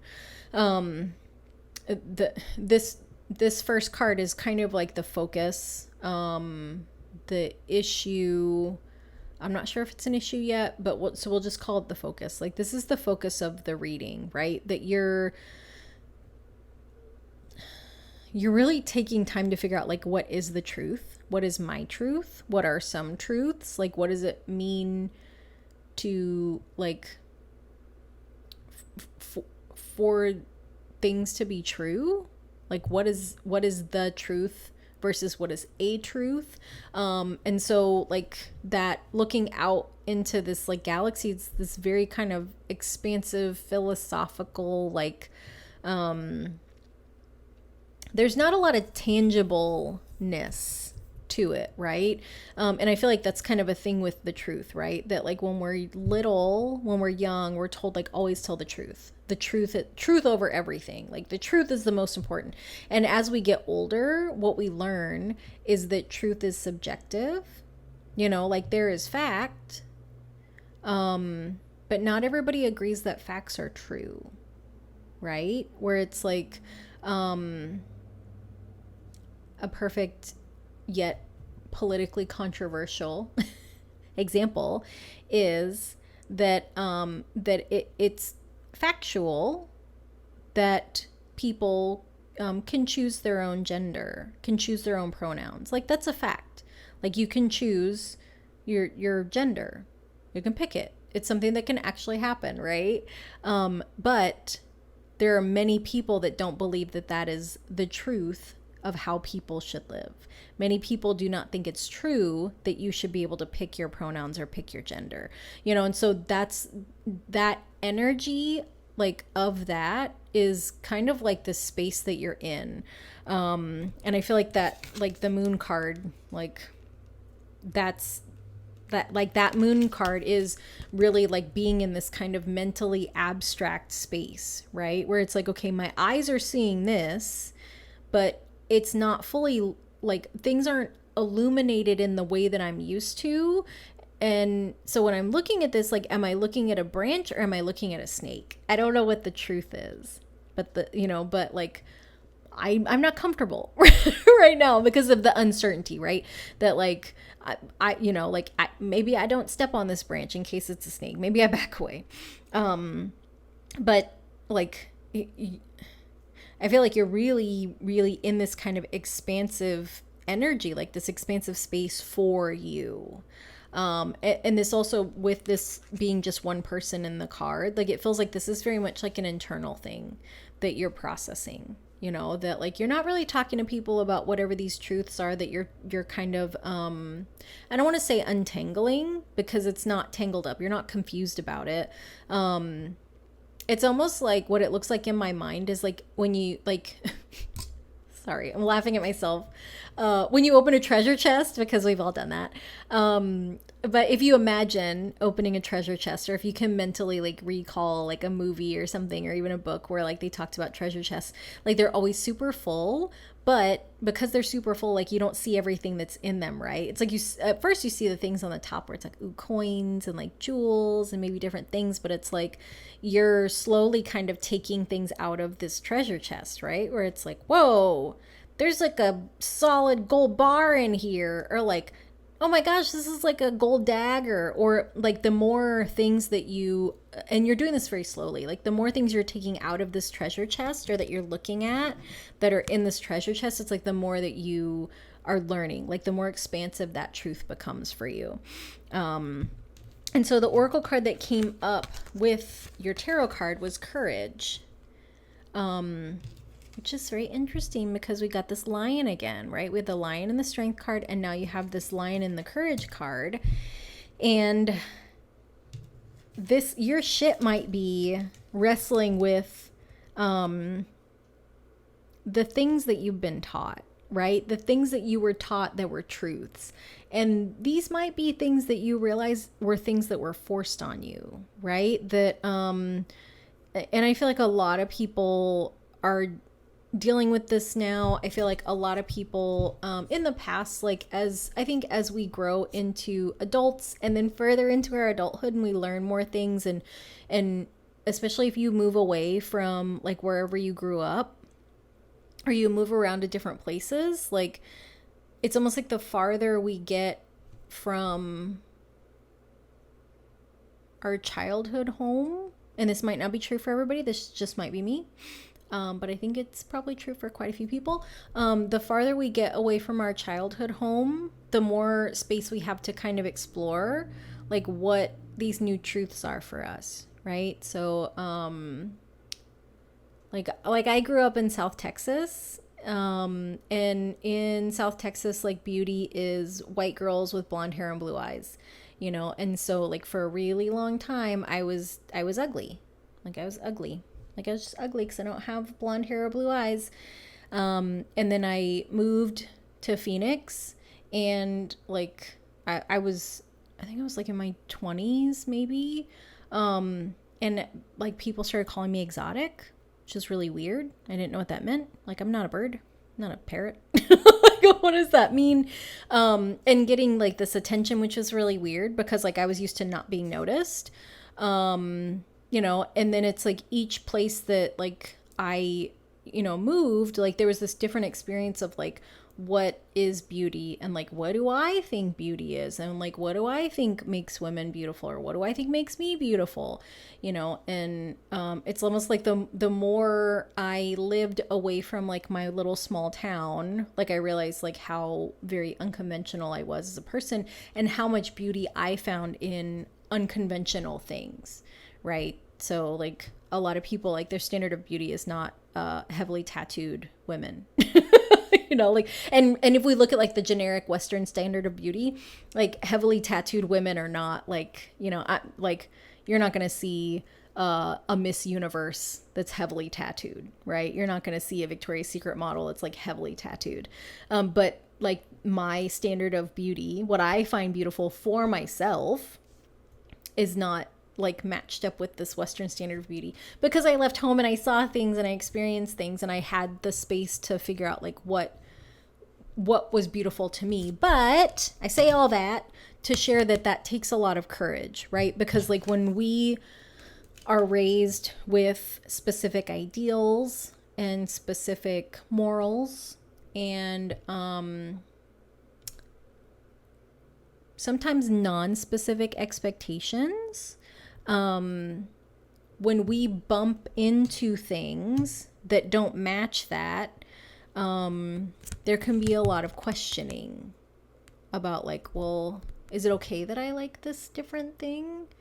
And like, is it okay that like I don't agree with like what my parents told me? And like, is it okay that I'm choosing to be different, or like wanting to be different, or just like interested in what's different, you know? And so like that requires a lot of courage, you know. It requires a lot of courage. And like when we look at these two images, like a lot of stillness, right? A lot of autonomy. Like this galaxy lion, he's just chilled the fuck out. Like he knows who he is. He knows what galaxy this is. I don't. Maybe you do.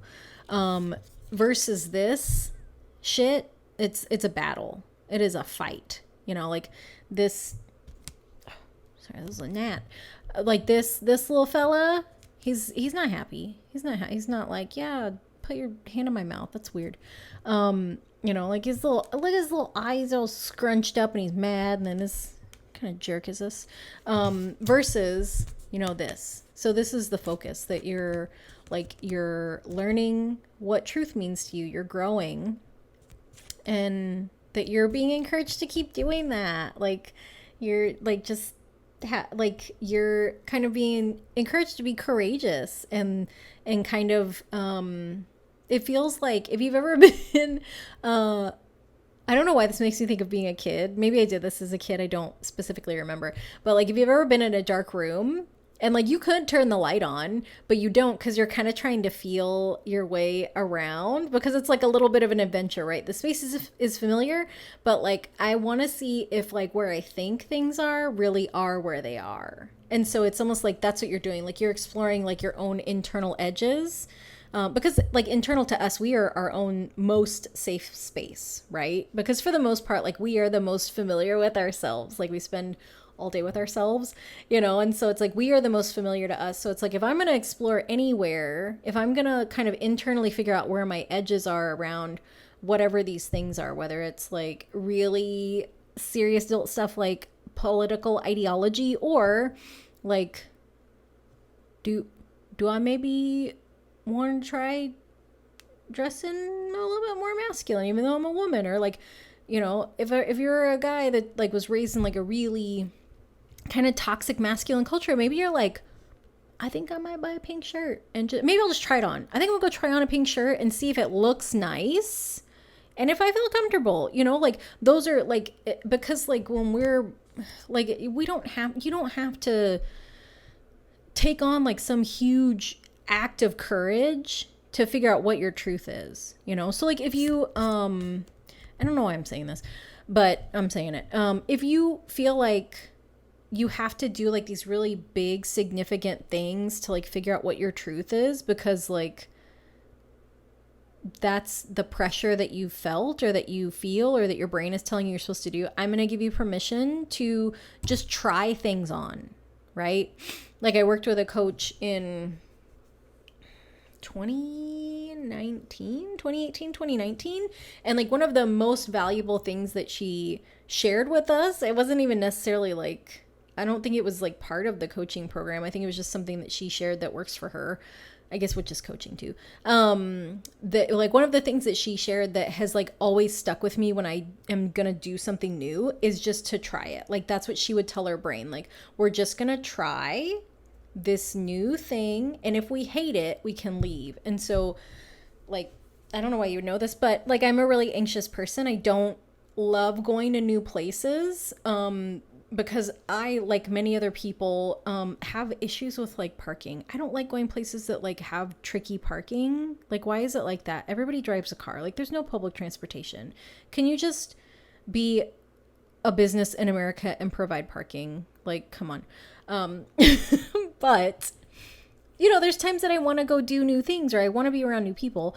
And so what I will tell myself is like, okay, we looked at Google Maps and we looked at the parking, and if we get there and it's a shit show, we can come home. So it's like telling my brain that like, we're not trapped in doing this thing. We're just going to try it. We're going to try it on. We're going to try driving an hour to this place. We're going to try parking, and we're going to try eating at this new place by ourselves. We're just going to try it. And if anywhere in there it's a complete shit show and we hate it, then we'll just come home. Because if nothing else, we tried something new. So I say all that to let you know that it's an act of courage when you just try small things. So don't feel like, if you're like exploring like what standards of beauty are to you, like you don't have to shave your whole fucking head, right? Like you can take a baby step and like maybe try parting your hair on the other side. Or maybe try like, I don't know, braiding it or wearing it up or like putting some gel in it. Like you can try little things, and then you don't even have to leave the house. If it looks crazy, you just like, you tried it. It's another thing. Wash your hair and go back to what you're doing before. So, like we can, like small acts of courage, like small acts of change are just as valuable for us as like really big ones. I would say even more valuable, because if you're doing something that's like kind of low pressure and it's a win, then you're more likely to try something else. And if you do something that's really low pressure and it's not a win, then it wasn't a catastrophe, right? So just unsolicited advice for you. So learning, exploring, growing, figuring out what your new truths are in comparison to the programming and the things that were forced on you in your upbringing. Maybe in your childhood, maybe just in some part of your life. It doesn't have to be from your childhood. That's the focus of this reading. So the next thing that it's a card that you are not aware of. And it's really beautiful, and I feel like it's exciting because I am a Cancer sun and I love love. So I was gonna say, who doesn't love love, but I think there are people that are like, ew, gross. Like, let me be a solitary human being. I don't have time for that. But the card that came up for you for something that you are not aware of, but I feel like something that is coming in. I feel like it's coming in soon, but soon is subjective, right? So I would say like maybe the next 2 months, is the Two of Cups, and the message is spiritual union, which is like Two of Cups is a card of partnership. It's a card of love. And when we look at these two people, like this is a very like, This is a lovely connection, right? Because their little third eye mind space is like connected, right? So this is very substantive. Is that the right word? This is there's some good solid substance to this connection that is coming in for you. So if you are not into romantic love, this could be like a really deep friendship, right? A very like almost like a sibling level friendship, right? Where like I feel like a lot of people have this where it's like you have that one friend that like has become family. Like you've been friends for so long, or the friendship is that significant and that deep that it's like, like when you're an adult and it's like, okay, like you put me as your emergency contact, or like, hey, if you have something come up, like just let me know, I'll fly out and take care of your dog. Like whatever. But it's just this very beautiful, like deep, full, like love, like big love, like what is it, agape, like just a really pure love, which is beautiful. And the oracle card that came up with this card is blessings. So we got this little naked lady under this moonlight with blessings, again, like this moon. But we can see the moon in this picture is very, very bright. It's very illuminating. And she's got this kind of star in her hand, like this blessing, right? And she's like looking up, just really positive. And so like you've got someone coming into your life that you're not expecting, that is just a treat, a joy, a blessing for you to connect with. And that's, who doesn't love that?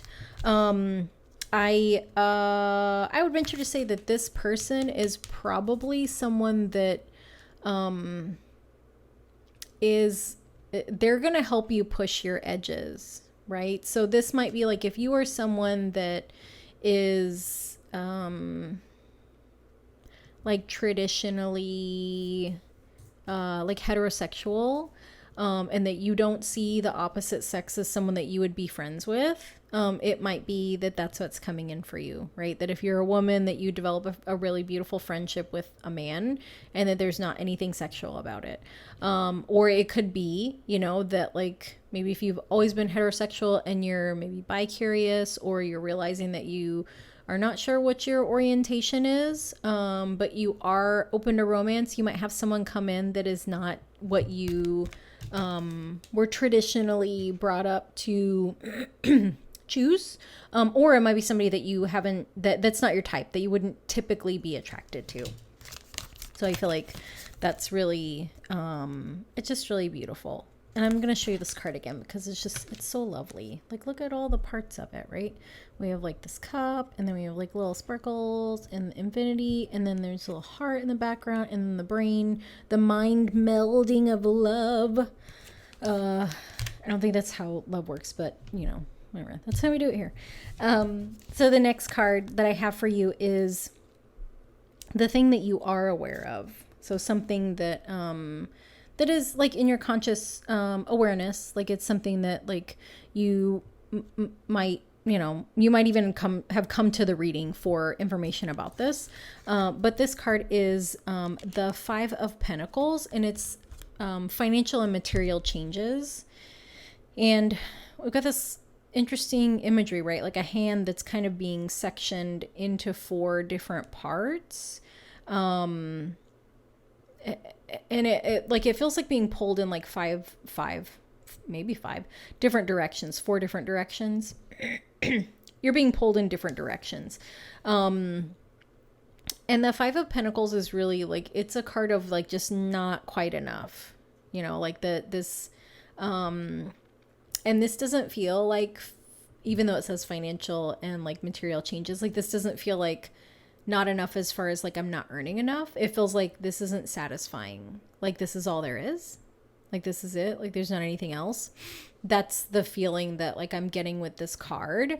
And almost like that hand, like taking a stand, like putting your hand down. Like, okay, no thanks. Like I don't want to do it like this anymore. Like I don't want to have to segment myself. I don't want to have to compartmentalize things. Like I don't,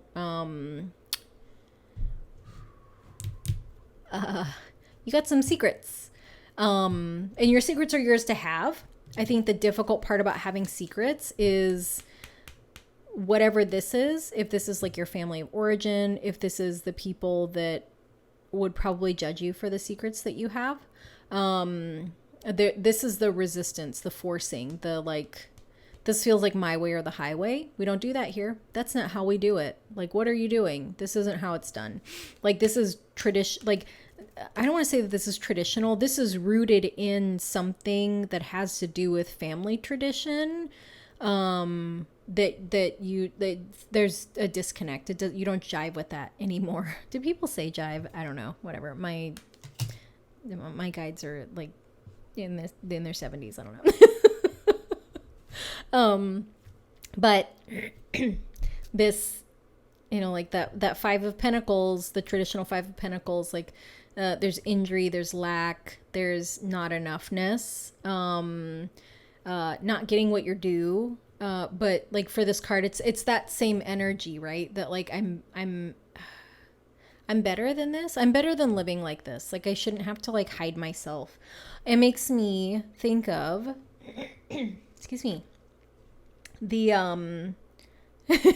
makes me think of the Taylor Swift song "Cruel Summer," where she says, "I don't want to keep secrets just to keep you." It's the same thing, except for like you maybe you're a really pretty white girl with blonde hair, that's screaming this.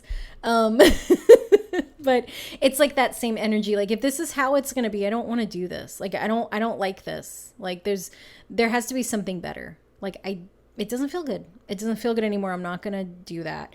And so the oracle card that came up with it is overcoming fear. And the message is, I will transcend every loss.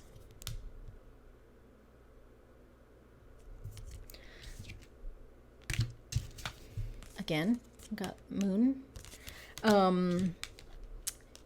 And so these two together almost feel like a walking away. Like I'm putting my hand down, putting my foot down. I don't want to do this anymore. And like I'm not so afraid that I have to stay, because I'm going to walk away, and like whatever happens, like I will move past whatever I lose. Like it's okay. And I really feel like if this is a relationship, if this is even just like kind of to go back to, this truth card of internal processing, it's like if we have to be inauthentic to keep connections with people, is that really like something worth holding on to, or is it an acceptable loss, right? That if we have to be a fake version of ourselves and we lose people for no longer being fake, was it really a loss? You know what I mean? Like, were you really taking the L by walking away? Because that message, I will transcend every loss. Excuse me, the resolution for you kind of discovering like the new truths in your lives, like exploring your edges. I don't know why that phrase keeps coming up. Excuse me. I'm losing my voice. The understanding around why you're needing to explore what your truth is this Stand Your Ground card. So this is the Seven of Swords in the traditional tarot, or Seven of Wands in the traditional tarot, sorry. And this card is about standing up for yourself, right? And this almost looks like an eclipse, which reminds me of this moon card, because we've got the moon and the sun together. So that's what an eclipse is, when the moon and the sun are lined up in a specific configuration. You either get a lunar eclipse or a solar eclipse. And I don't know which one that is in this picture, but it's an eclipse. But the resolution is that you have to stand up for who you are. You have to stand up for your own I don't want to say authentic expression of yourself, because you might sorry you might not yet be expressing this new version of yourself, but like the understanding is that you're learning how to exercise standing up, or standing your ground, right? So that courage that we talked about, like those little acts of doing things that align with your new truth, are very powerful, because this old way of living says do it this way, don't do it that way. And like you're learning to kind of explore like what that means for yourself. And I think like a really big thing, like when we all grow up with programming, whether it is forced on us from our families or a product of the society that we live in, right? So to go back to the same thing I've been talking about, like beauty standards, right? Like within Western culture, there are very specific beauty standards, just like in Asian culture and like European culture, like wherever you grew up, there are certain standards for what is beautiful and what is not beautiful. And what happens is like within our minds and our brains, like we are taught that is what is beautiful, right? And so once we start to explore, like, do I even agree with that? Like, do I agree that like to be beautiful, I have to grow taller or thinner, or that my skin has to get lighter? Do I agree with that? And I'm like, I don't really. And so what happens when we change things, especially like our things that have to do with our brains, like the way we think and what we believe, there's a lot of pushback. And so this standing your ground card can just be like mentally kind of being aware of like that push and pull that like like, oh, I find this other thing really beautiful. And like your brain might be like, oh, it's ugly. Like that might be like the initial reaction. And standing your ground can be as simple as like, ooh, interesting. Like that's very interesting that that's my initial reaction, right? And that's really just kind of developing awareness. Standing your ground can also be, like we had with this like five of coins, 5 of pentacles. I'm not doing this anymore. I don't like this. I don't want to do this. I'm going to stand my ground, and like, I don't want to wear dresses and pantyhose to work anymore just because that's what everybody else does. I'm going to go buy myself a nice suit because that looks fun, or it looks like it's comfortable, or like I'm only going to wear pants because I need pockets, And so like when we get to like a breaking point, even if it's small, sometimes like making that shift, standing our ground to hold on to that shift that we want to make can be really powerful, right? That like, especially like with boundaries, like where, like standing your ground is really a boundary, right? Where it's like this person is literally standing, they have an arm up, and it's almost like you're not coming past here. And I'm just going to stand here and remind you that you're not going to pass this point. Because maybe every time I let you in here, you fuck shit up, and I'm tired of cleaning up after you. Or I don't know you. Or, you've said some really hurtful things and I don't want to invite you in. Like we get to decide like what our boundaries are, like why we put up those boundaries. But I feel like, as you're exploring like your own edges, like you're relearning what truth means to you. This is all happening, so that you can learn to stand your ground, so that you can learn to speak up and stand up for the things that, are valuable to you, for you. The oracle card that came up is discipline. It says, I can accomplish what I set my mind to.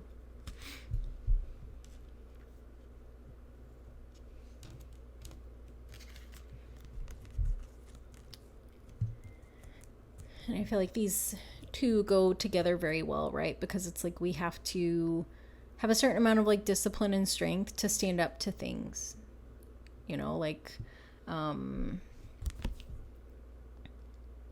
decide that like, no, that's not how I'm going to do it anymore.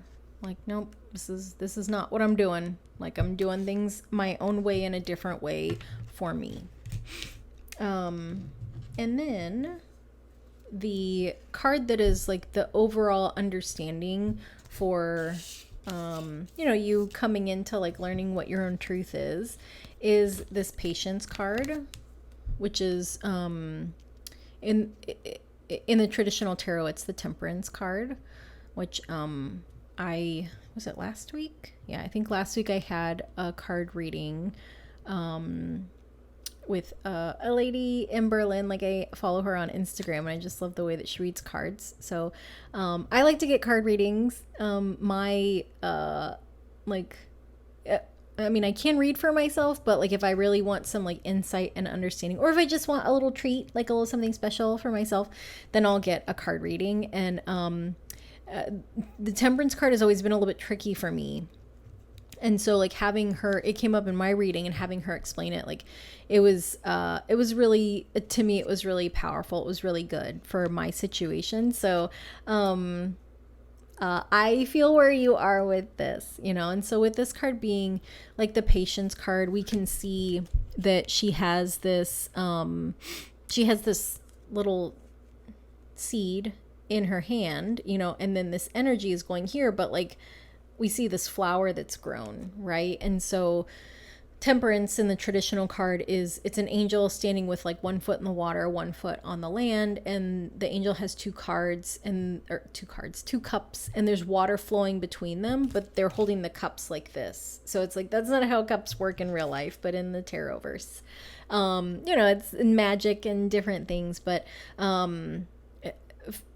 for you, I feel like there's patience, and you're not really being asked for patience. Like, what the card is about is that, like, reminding you that, like, you're at the seed phase of, like, exploring who you are and who you want to become. But also, you can already see, like, the long term of, like, who you want to be, right? And so this card is just a reminder that, like, you can hold those two things, that you can hold that vision of like who you want to be in your most authentic expression of what your truth is, while also giving yourself like lots of kindness and compassion for the fact that you're still a seed, right? Just because you're in the seed phase now doesn't mean that you can't grow into like the most amazing redwood tree. You absolutely can. But the times that you feel like you're not growing fast enough, be patient, because like that's not how growth works, right? Like, we don't plant the seed and like decide that like we're gonna wake up the next day and there's gonna be a full tree grown, where we planted that seed. Like, that's not how it works. So just to be really patient with yourself, and to have patience with the process, but mostly it's like to be patient with yourself, right? Because I think as you're meeting new people that are really like energetically aligned with like this person that you're becoming, they might be kind of farther along on their self-exploration journey than you are. And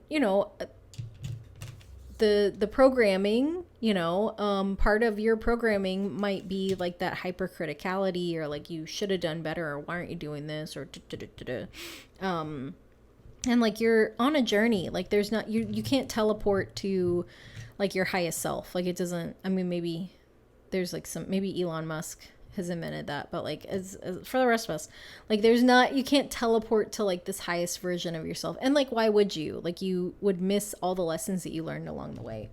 So to just be patient with yourself as you're growing, and the times that you see this highest expression of what you want to be and you feel like you're not there yet, that doesn't mean that you're not moving closer. And so the oracle card that came up, so perfect, is Soothing Impatience. And the message is, there's nothing to do but wait. And so, and like, waiting doesn't sound amazing, but like, and you're not really waiting, right? Like all the times that you're kind of allowing yourself to like look out and consider things and like mentally explore, or do those little small courageous acts of figuring out like what your truth is, that you're really growing just a little bit more. There's the little bit more that's happening, and that like the times when you're not sure what to do, you know, the times that like it feels like nothing's happening, you know, those are maybe the times that like there's nothing to do but wait, to just kind of soothe your impatience by remembering that you can't, like, you can't force the seed to sprout any faster than it naturally will. You can't force yourself to evolve any faster than like you already are. That like you're literally having an unfolding, and that takes time. Like, you know, a flower, like what is it, like a lotus, like it unfolds in the time that it unfolds, right? It's gonna grow out of the dirt and like up through the water, and like there's, you can't hang out at the pond and be like, do it faster, like grow faster. Like it doesn't work that way, and you don't work that way because you're a beautiful lotus growing out of the dark mud, and you need time because there's lobsters and moons and whatever. I'm just trying to tie it together. If it makes any sense. But so yeah, group number 3, that was your reading. So I hope that it was helpful and that it was empowering, and that you felt like it's okay for you to be different than the way that you were raised. Like it's okay for you to choose your own path, and even though it looks a little unclear, that you're kind of maybe like sussing things out a little bit, you're finding those like edges and like learning what feels good to you or what makes sense to you, that you can be kind to yourself, right? That you can give yourself the time and space to kind of just slowly explore until you feel brave enough to explore a little bit more quickly, and then slowing down again when you need to. But yeah, that's been your reading, group 3. So I just want to say thank you so much for joining me, and I will see you next time. Bye. Hello, group number 4. So if you chose this health card, this is your reading. So just to read it to you again, health, I will honor the physical vessels that, I will honor the physical vessel that enshrines my soul. Unless you have 2 physical vessels that enshrine your one soul, then we want to honor that too. So I have pulled 2 tarot cards for you. One tarot card is about your energy, and the other tarot card is about the energy of your shit. And then I pulled a tarot and oracle card for each card in each card in the spread of your reading. So it's 5 tarot and 5 oracle, and we will go through that. So we'll get into the card that is your energy, which is a lovely card. It's one of my favorites, and it's the Star card. And we see with this little heavily tattooed, a little bit naked, oh, here's Ben. You want to say hi? You want to sit? Come on, you can sit back here. No? Okay. Ben does not help with the readings. Not intuitive at all. Also, he eats plastic, so I don't know what's up with this kid. But anyway, so the Star card.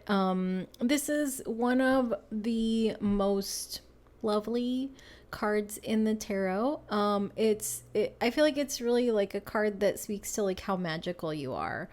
You know, we've got this person, you know, and she's sitting on the ground. Ben, I'm in the middle of something, bro. No, I don't have time for this nonsense. She's sitting on the ground, and she is, you know, she's got these vessels that she's pouring into or filling up with water. And in the traditional tarot, I want to say she's got 1 foot in the water, like she's stepping in. So like half in, half out. But also kind of occupying 2 different spaces. To me, this card very much has like dragonfly energy to it. So if you are familiar with dragonflies, they are born in the water, but then when they, you know, kind of hatch out of their little, or they're like fully born, they don't live in the water after that, right? So they're born in the water, they come out, develop wings, and then they fly around. Look at this kid. Hey, stop. You can sit here. If you want to hang out, you can sit back there. Gross. So dragonfly energy. A spoiled ass cat. Oh gosh, sorry. Quick programming break to give Ben some attention. Oh, you okay? Too much? How do you? Okay, all done. All done, little rapscallion. Um, Dragonfly energy, sorry for that. Born in the water, and then they live in the air, and then they're always kind of around water, right? Where they fly down like onto the water, but once they're like born and their wings like fully form and dry, they don't live in the water anymore, but they can occupy both spaces. So say all that to say that that's, to me, like that's what the star energy is that you can you can occupy two very different spaces, right? Like water and air are very opposite, and that you have the power to do that in your own way. Maybe like in your work life, you occupy one space, and then in your personal life, you occupy another space. But like just as a kind of general example. So that's your energy. The energy of your shit, very similar to Ben. Pesky. So this is King of Coins. Typically the King of Coins is not pesky energy, and I feel like my sister-in-law, whenever my niece does anything kind of mischievous that she's not supposed to do, my sister-in-law is like, quit being pesky, and so when I pulled this card, look at this guy, so you got some pesky shit going on, right? It's not exactly malicious. It is mischievous, probably up to a little bit of no good, pesky.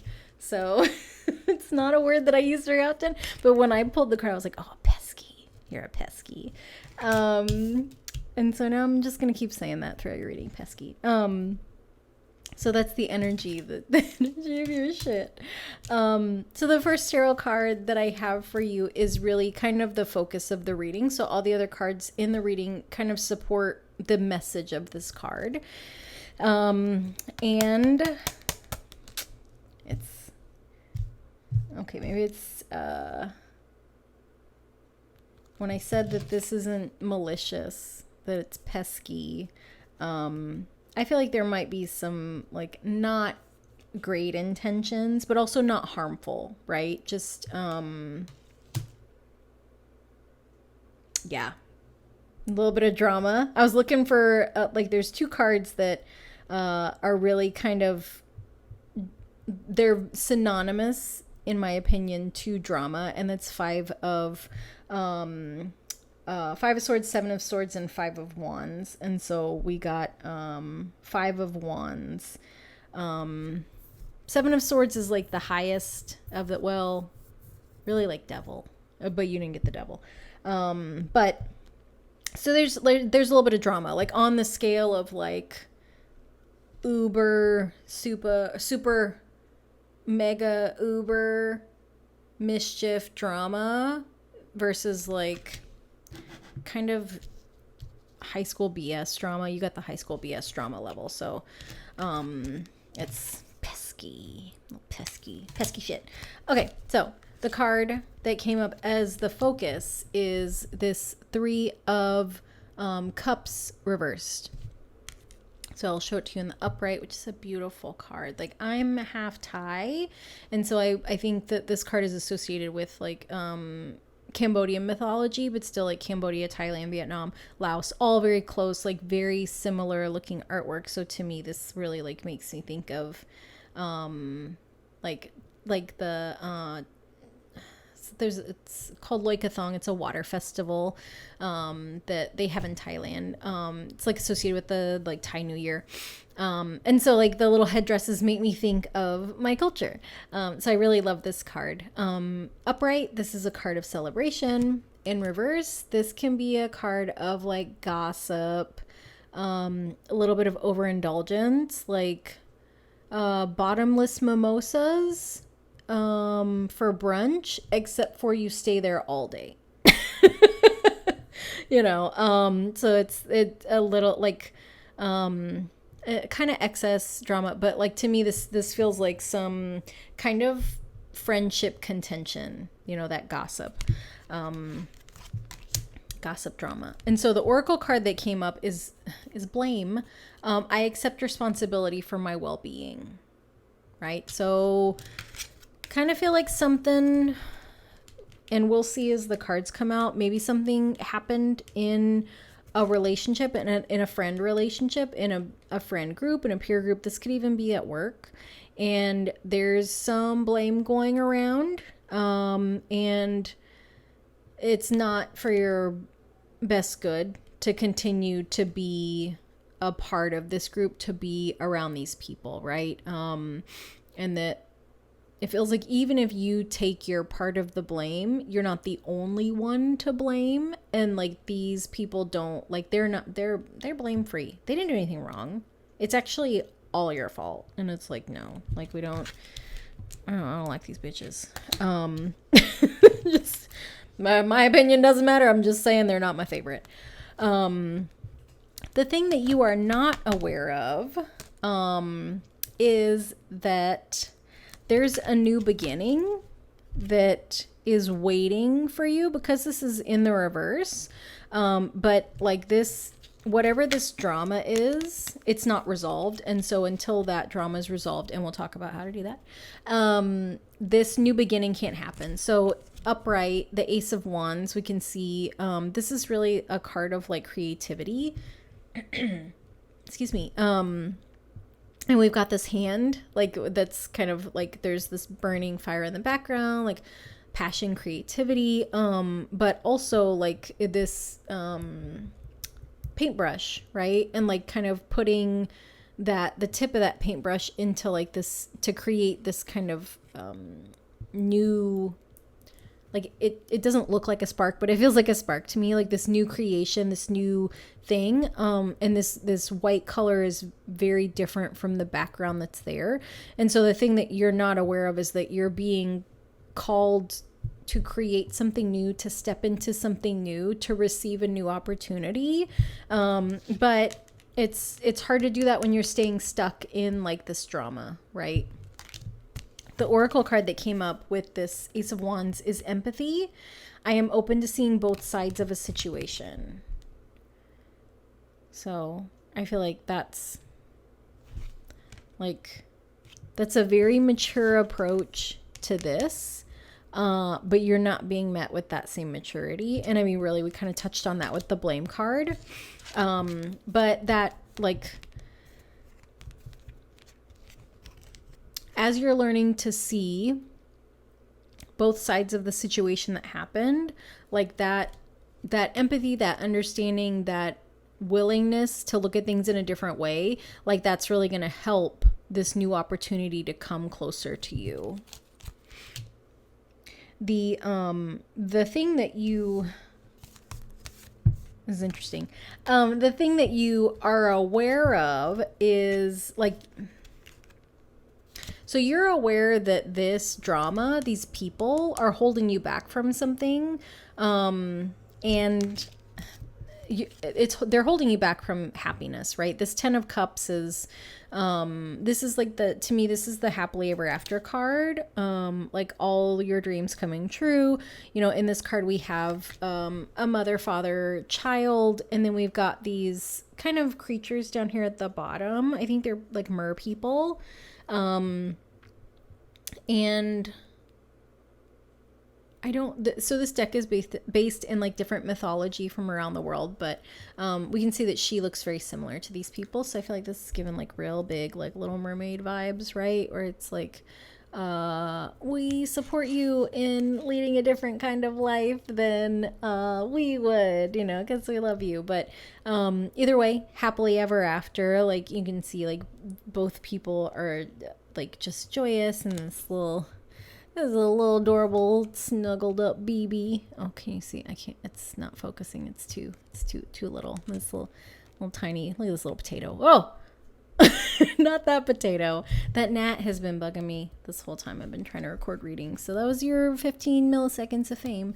But you're very aware that the drama, that these people are holding you back from really like these dreams that you have for yourself, like, and it feels like you're wanting to have like, like maybe this has to do with love, like you're wanting to have a really serious committed relationship, and they're like, no, we gotta go out and then go to the club. Like, what I feel with this is that we can't have it, so you can't either. Very like very low maturity energy, like very low vibe energy. Yeah, if we can't have it, then you can't either. Also, it's very much like crabs in a bucket energy. I don't know if you've ever heard that phrase, but it's like crabs will climb over each other and claw each other down to try to get out of the bucket, or pull each other back down so they can't get out. And like that's very much what this feels like. That like frozen in time. This group. So it's you. You might be, and this is a subjective term, right? You might be getting older. But the company that you keep wants to stay kind of stuck in this like younger time. So this could look like being, and like no judgment, like live your life the way you want to live your life. But this could be like you're in your 40s and you're kind of over the club scene like a lot. So you don't go to the club, but you have a group of friends that they want to go to Mexico every other year to go to the club and just like while out. And like, it's great to have fun, but it's like at a certain point, like it's not enjoyable to do the shit that you used to do when you were younger and the hangovers weren't as painful. So I feel like that's where you are. I feel like they're kind of trapped in this time warp that like if we pretend that we're 25, then we'll always be 25. And you're like, no, like I'm tired of wasting my money on this like shit vacation that we do every other year that I don't enjoy. I would rather invest my time and energy into building something really significant with someone really special. So this group is holding you back from the things that you want for yourself that bring you joy, but also and you know that, and also holding you back from like new opportunities that you're not aware of yet. For this tarot card, the oracle card that came up is activating the third eye, and the message is, I am willing to see beyond my beliefs, ideas, and conclusions. I'm gonna read that again. I am willing to see beyond my beliefs, ideas, and conclusions. So, like I said, I can't pick it up. Can't pick it up with nails. Creating something new. Like having an idea and creating something new. Seeing beyond what is already here, right? Like creating new things, new opportunities. Like if you believe in manifestation, like you have an idea and then you hold the belief that this new thing will come, and then you just operate in alignment with the thing that you want, instead of going to the club with your busted ass girlfriends from high school. Maybe you start doing things to meet other people that might want to have kids, or you start doing like more adult, well, I feel like adult, maybe that's like, there's a lot of judgment to that. Like you start doing things that will put you in alignment with the people that are wanting to settle down and have kids, because I don't go to the club. I haven't been to a club in a very long time, but I'm 99% sure that the people in the club are not there to find a spouse. That's how it was when I used to go, but what do I know? Maybe it's different now. But I'm willing to see beyond my beliefs, ideas, and conclusions. So, yes, I'm gonna quit beating that horse. So that's the thing you're aware of. The resolution for this drama is the Two of Wands. And so this card, it's very interesting imagery. There's a big internal conflict, right? You're kind of split on which way should I go, right? That like, and this might look like, it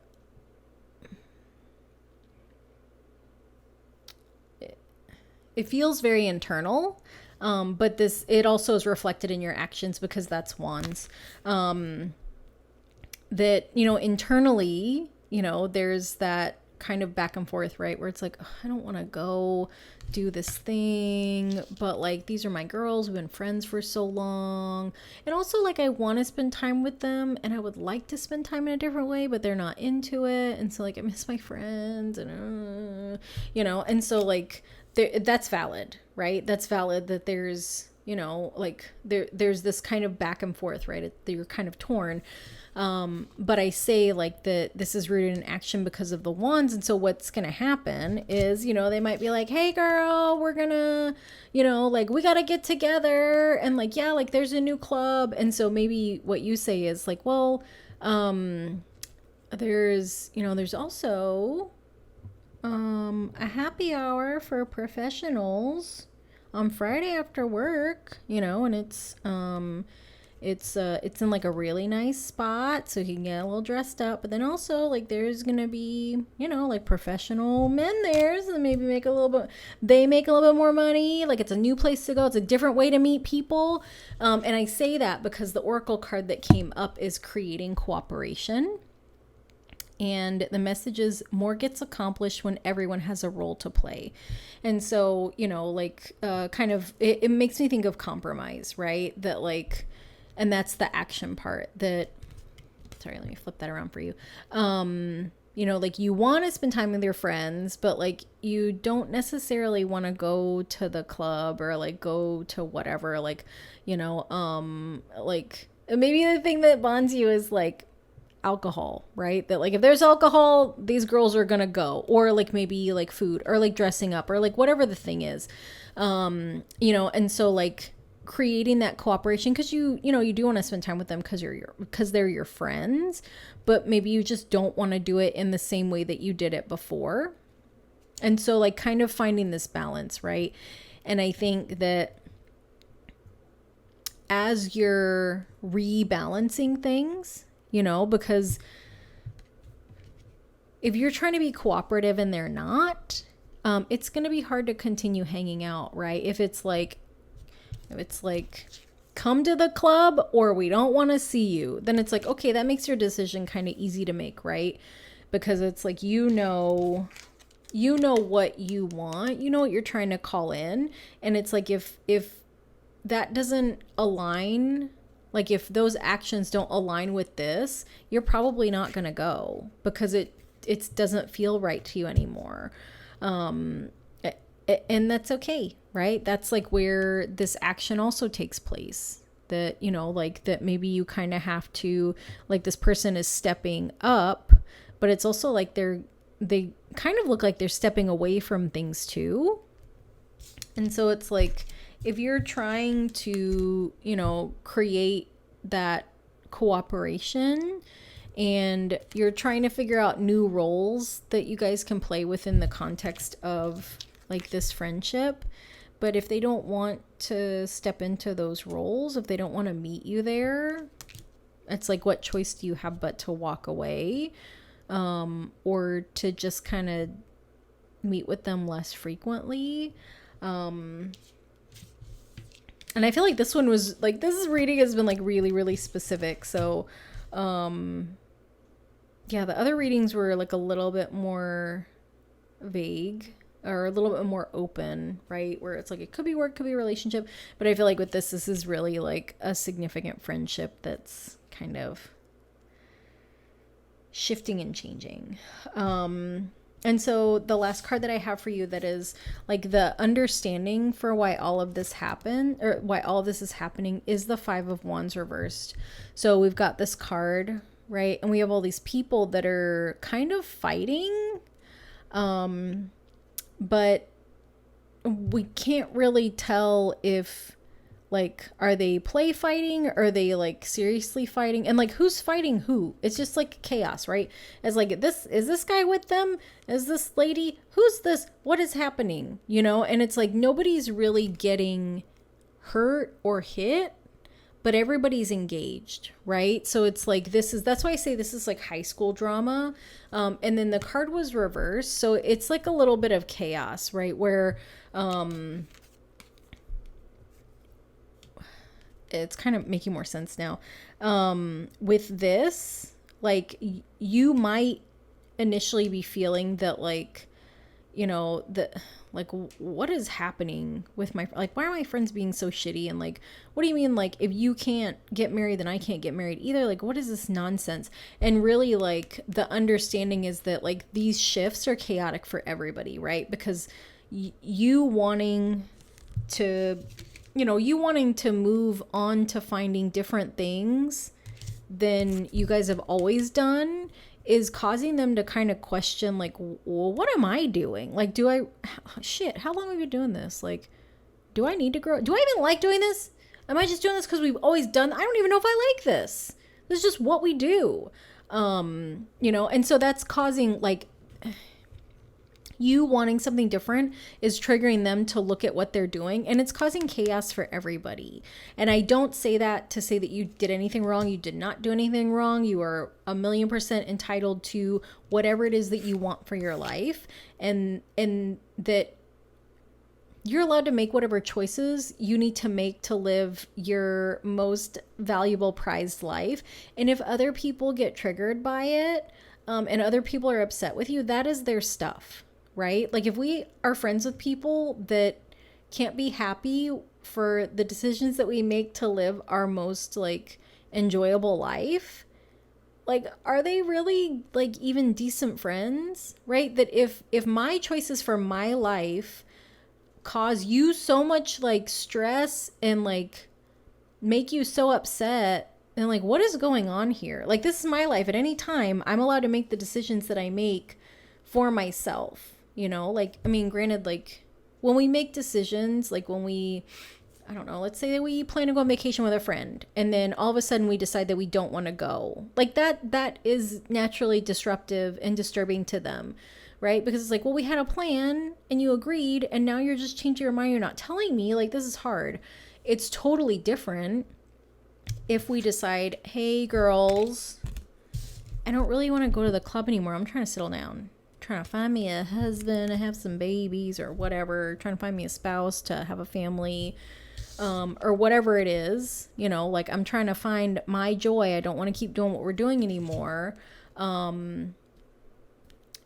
If they're upset with you about that because it's making them feel some type of way, that is their shit, right? And so I feel like that's really what this is that, like, you are growing and changing. It's triggering these friends that are close to you, and it's causing, like, what feels like chaos. And so, like, they're blaming you. Why you gotta change things? Why you gotta change things? Why you gotta change it? And change happens. Like,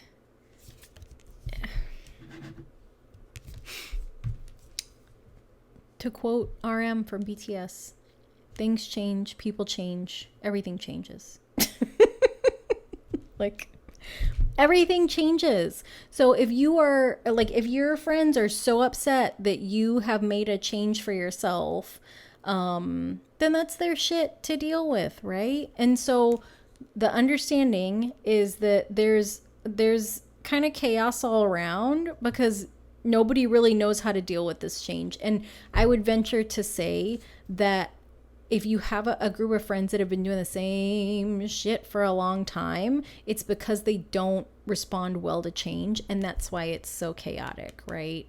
Because there are some people that, like, do not, I mean, a lot of people don't like change, right? Change is hard. But then there are some people that are super resistant to change. And I feel like those are the people that have had, like, the same hairstyle for 20 years. Like, the people that, like, have eaten the same thing for breakfast for like a long time. Like some people really find extreme comfort and security in like that highly consistent, highly predictable, things are always the same kind of way of living, and so if those are your people, that is probably why there's a little bit of chaos happening, right? And so I think sometimes when people are dealing with change and they don't feel like they have any control or that they're empowered, then they kind of lash out at other people. And so I feel like that's the whole understanding, is that like, because you are choosing to live a different way and you want to create a life that you love, your friends are upset that they're not able to handle the change very well, and they're projecting it onto you. Like they are not aware that that they are not aware that this is their response to change, right? They're not aware that this is how they react to all changes that happen. And so the oracle card that came up is willpower. And so I feel like this message is really for you, that you have to maintain that willpower to move towards what you want, despite the upset and the chaos and the blame and the whatever little drama that's coming up. Because if you fold and you decide not to move towards what it is that you want, essentially what you're doing is you're sacrificing this for these people. And like, this will never turn into this, right? So it's like, you already know in your heart what you want, and you can't make 3 women into a mother, father, child situation, right? Like it's impossible. Like it doesn't work that way, unless it's Halloween, you guys are wearing costumes, and then it's fake. So you're being encouraged to hold true to what it is that you want, and to keep your eye on the prize, like keep focusing on that, and like allowing yourself to move towards that regardless of how much bitching and complaining and chaos comes up. Because I feel like this is temporary, that like the less you try to fix this for them and the more you focus on what it is that you want, the sooner they can learn that lesson of figuring it out for themselves, of kind of sorting it out themselves, right? Because, eventually, worst case situation, they stop inviting you to do things, for a little bit, and then they get together and they kind of talk it out, and they realize that like you didn't really do anything, right? Like you didn't start any rumors, you didn't do anything terrible, you didn't sleep with somebody's boyfriend, and that like they're upset that you wanted something different, but you wanting something different wasn't malicious against them, right? So like it's slow, like they need some extra time to sort this out, but like you're being encouraged to just keep moving towards what it is that you want, right? And I feel like the star card, similar imagery here, right? She's holding 2 things. There's stars around this galaxy, right? So like you're being encouraged to follow your own North Star, right? So like your North Star is like this dream that you are wanting to call into your life, that you're wanting to have come true, and you're being encouraged just to follow that.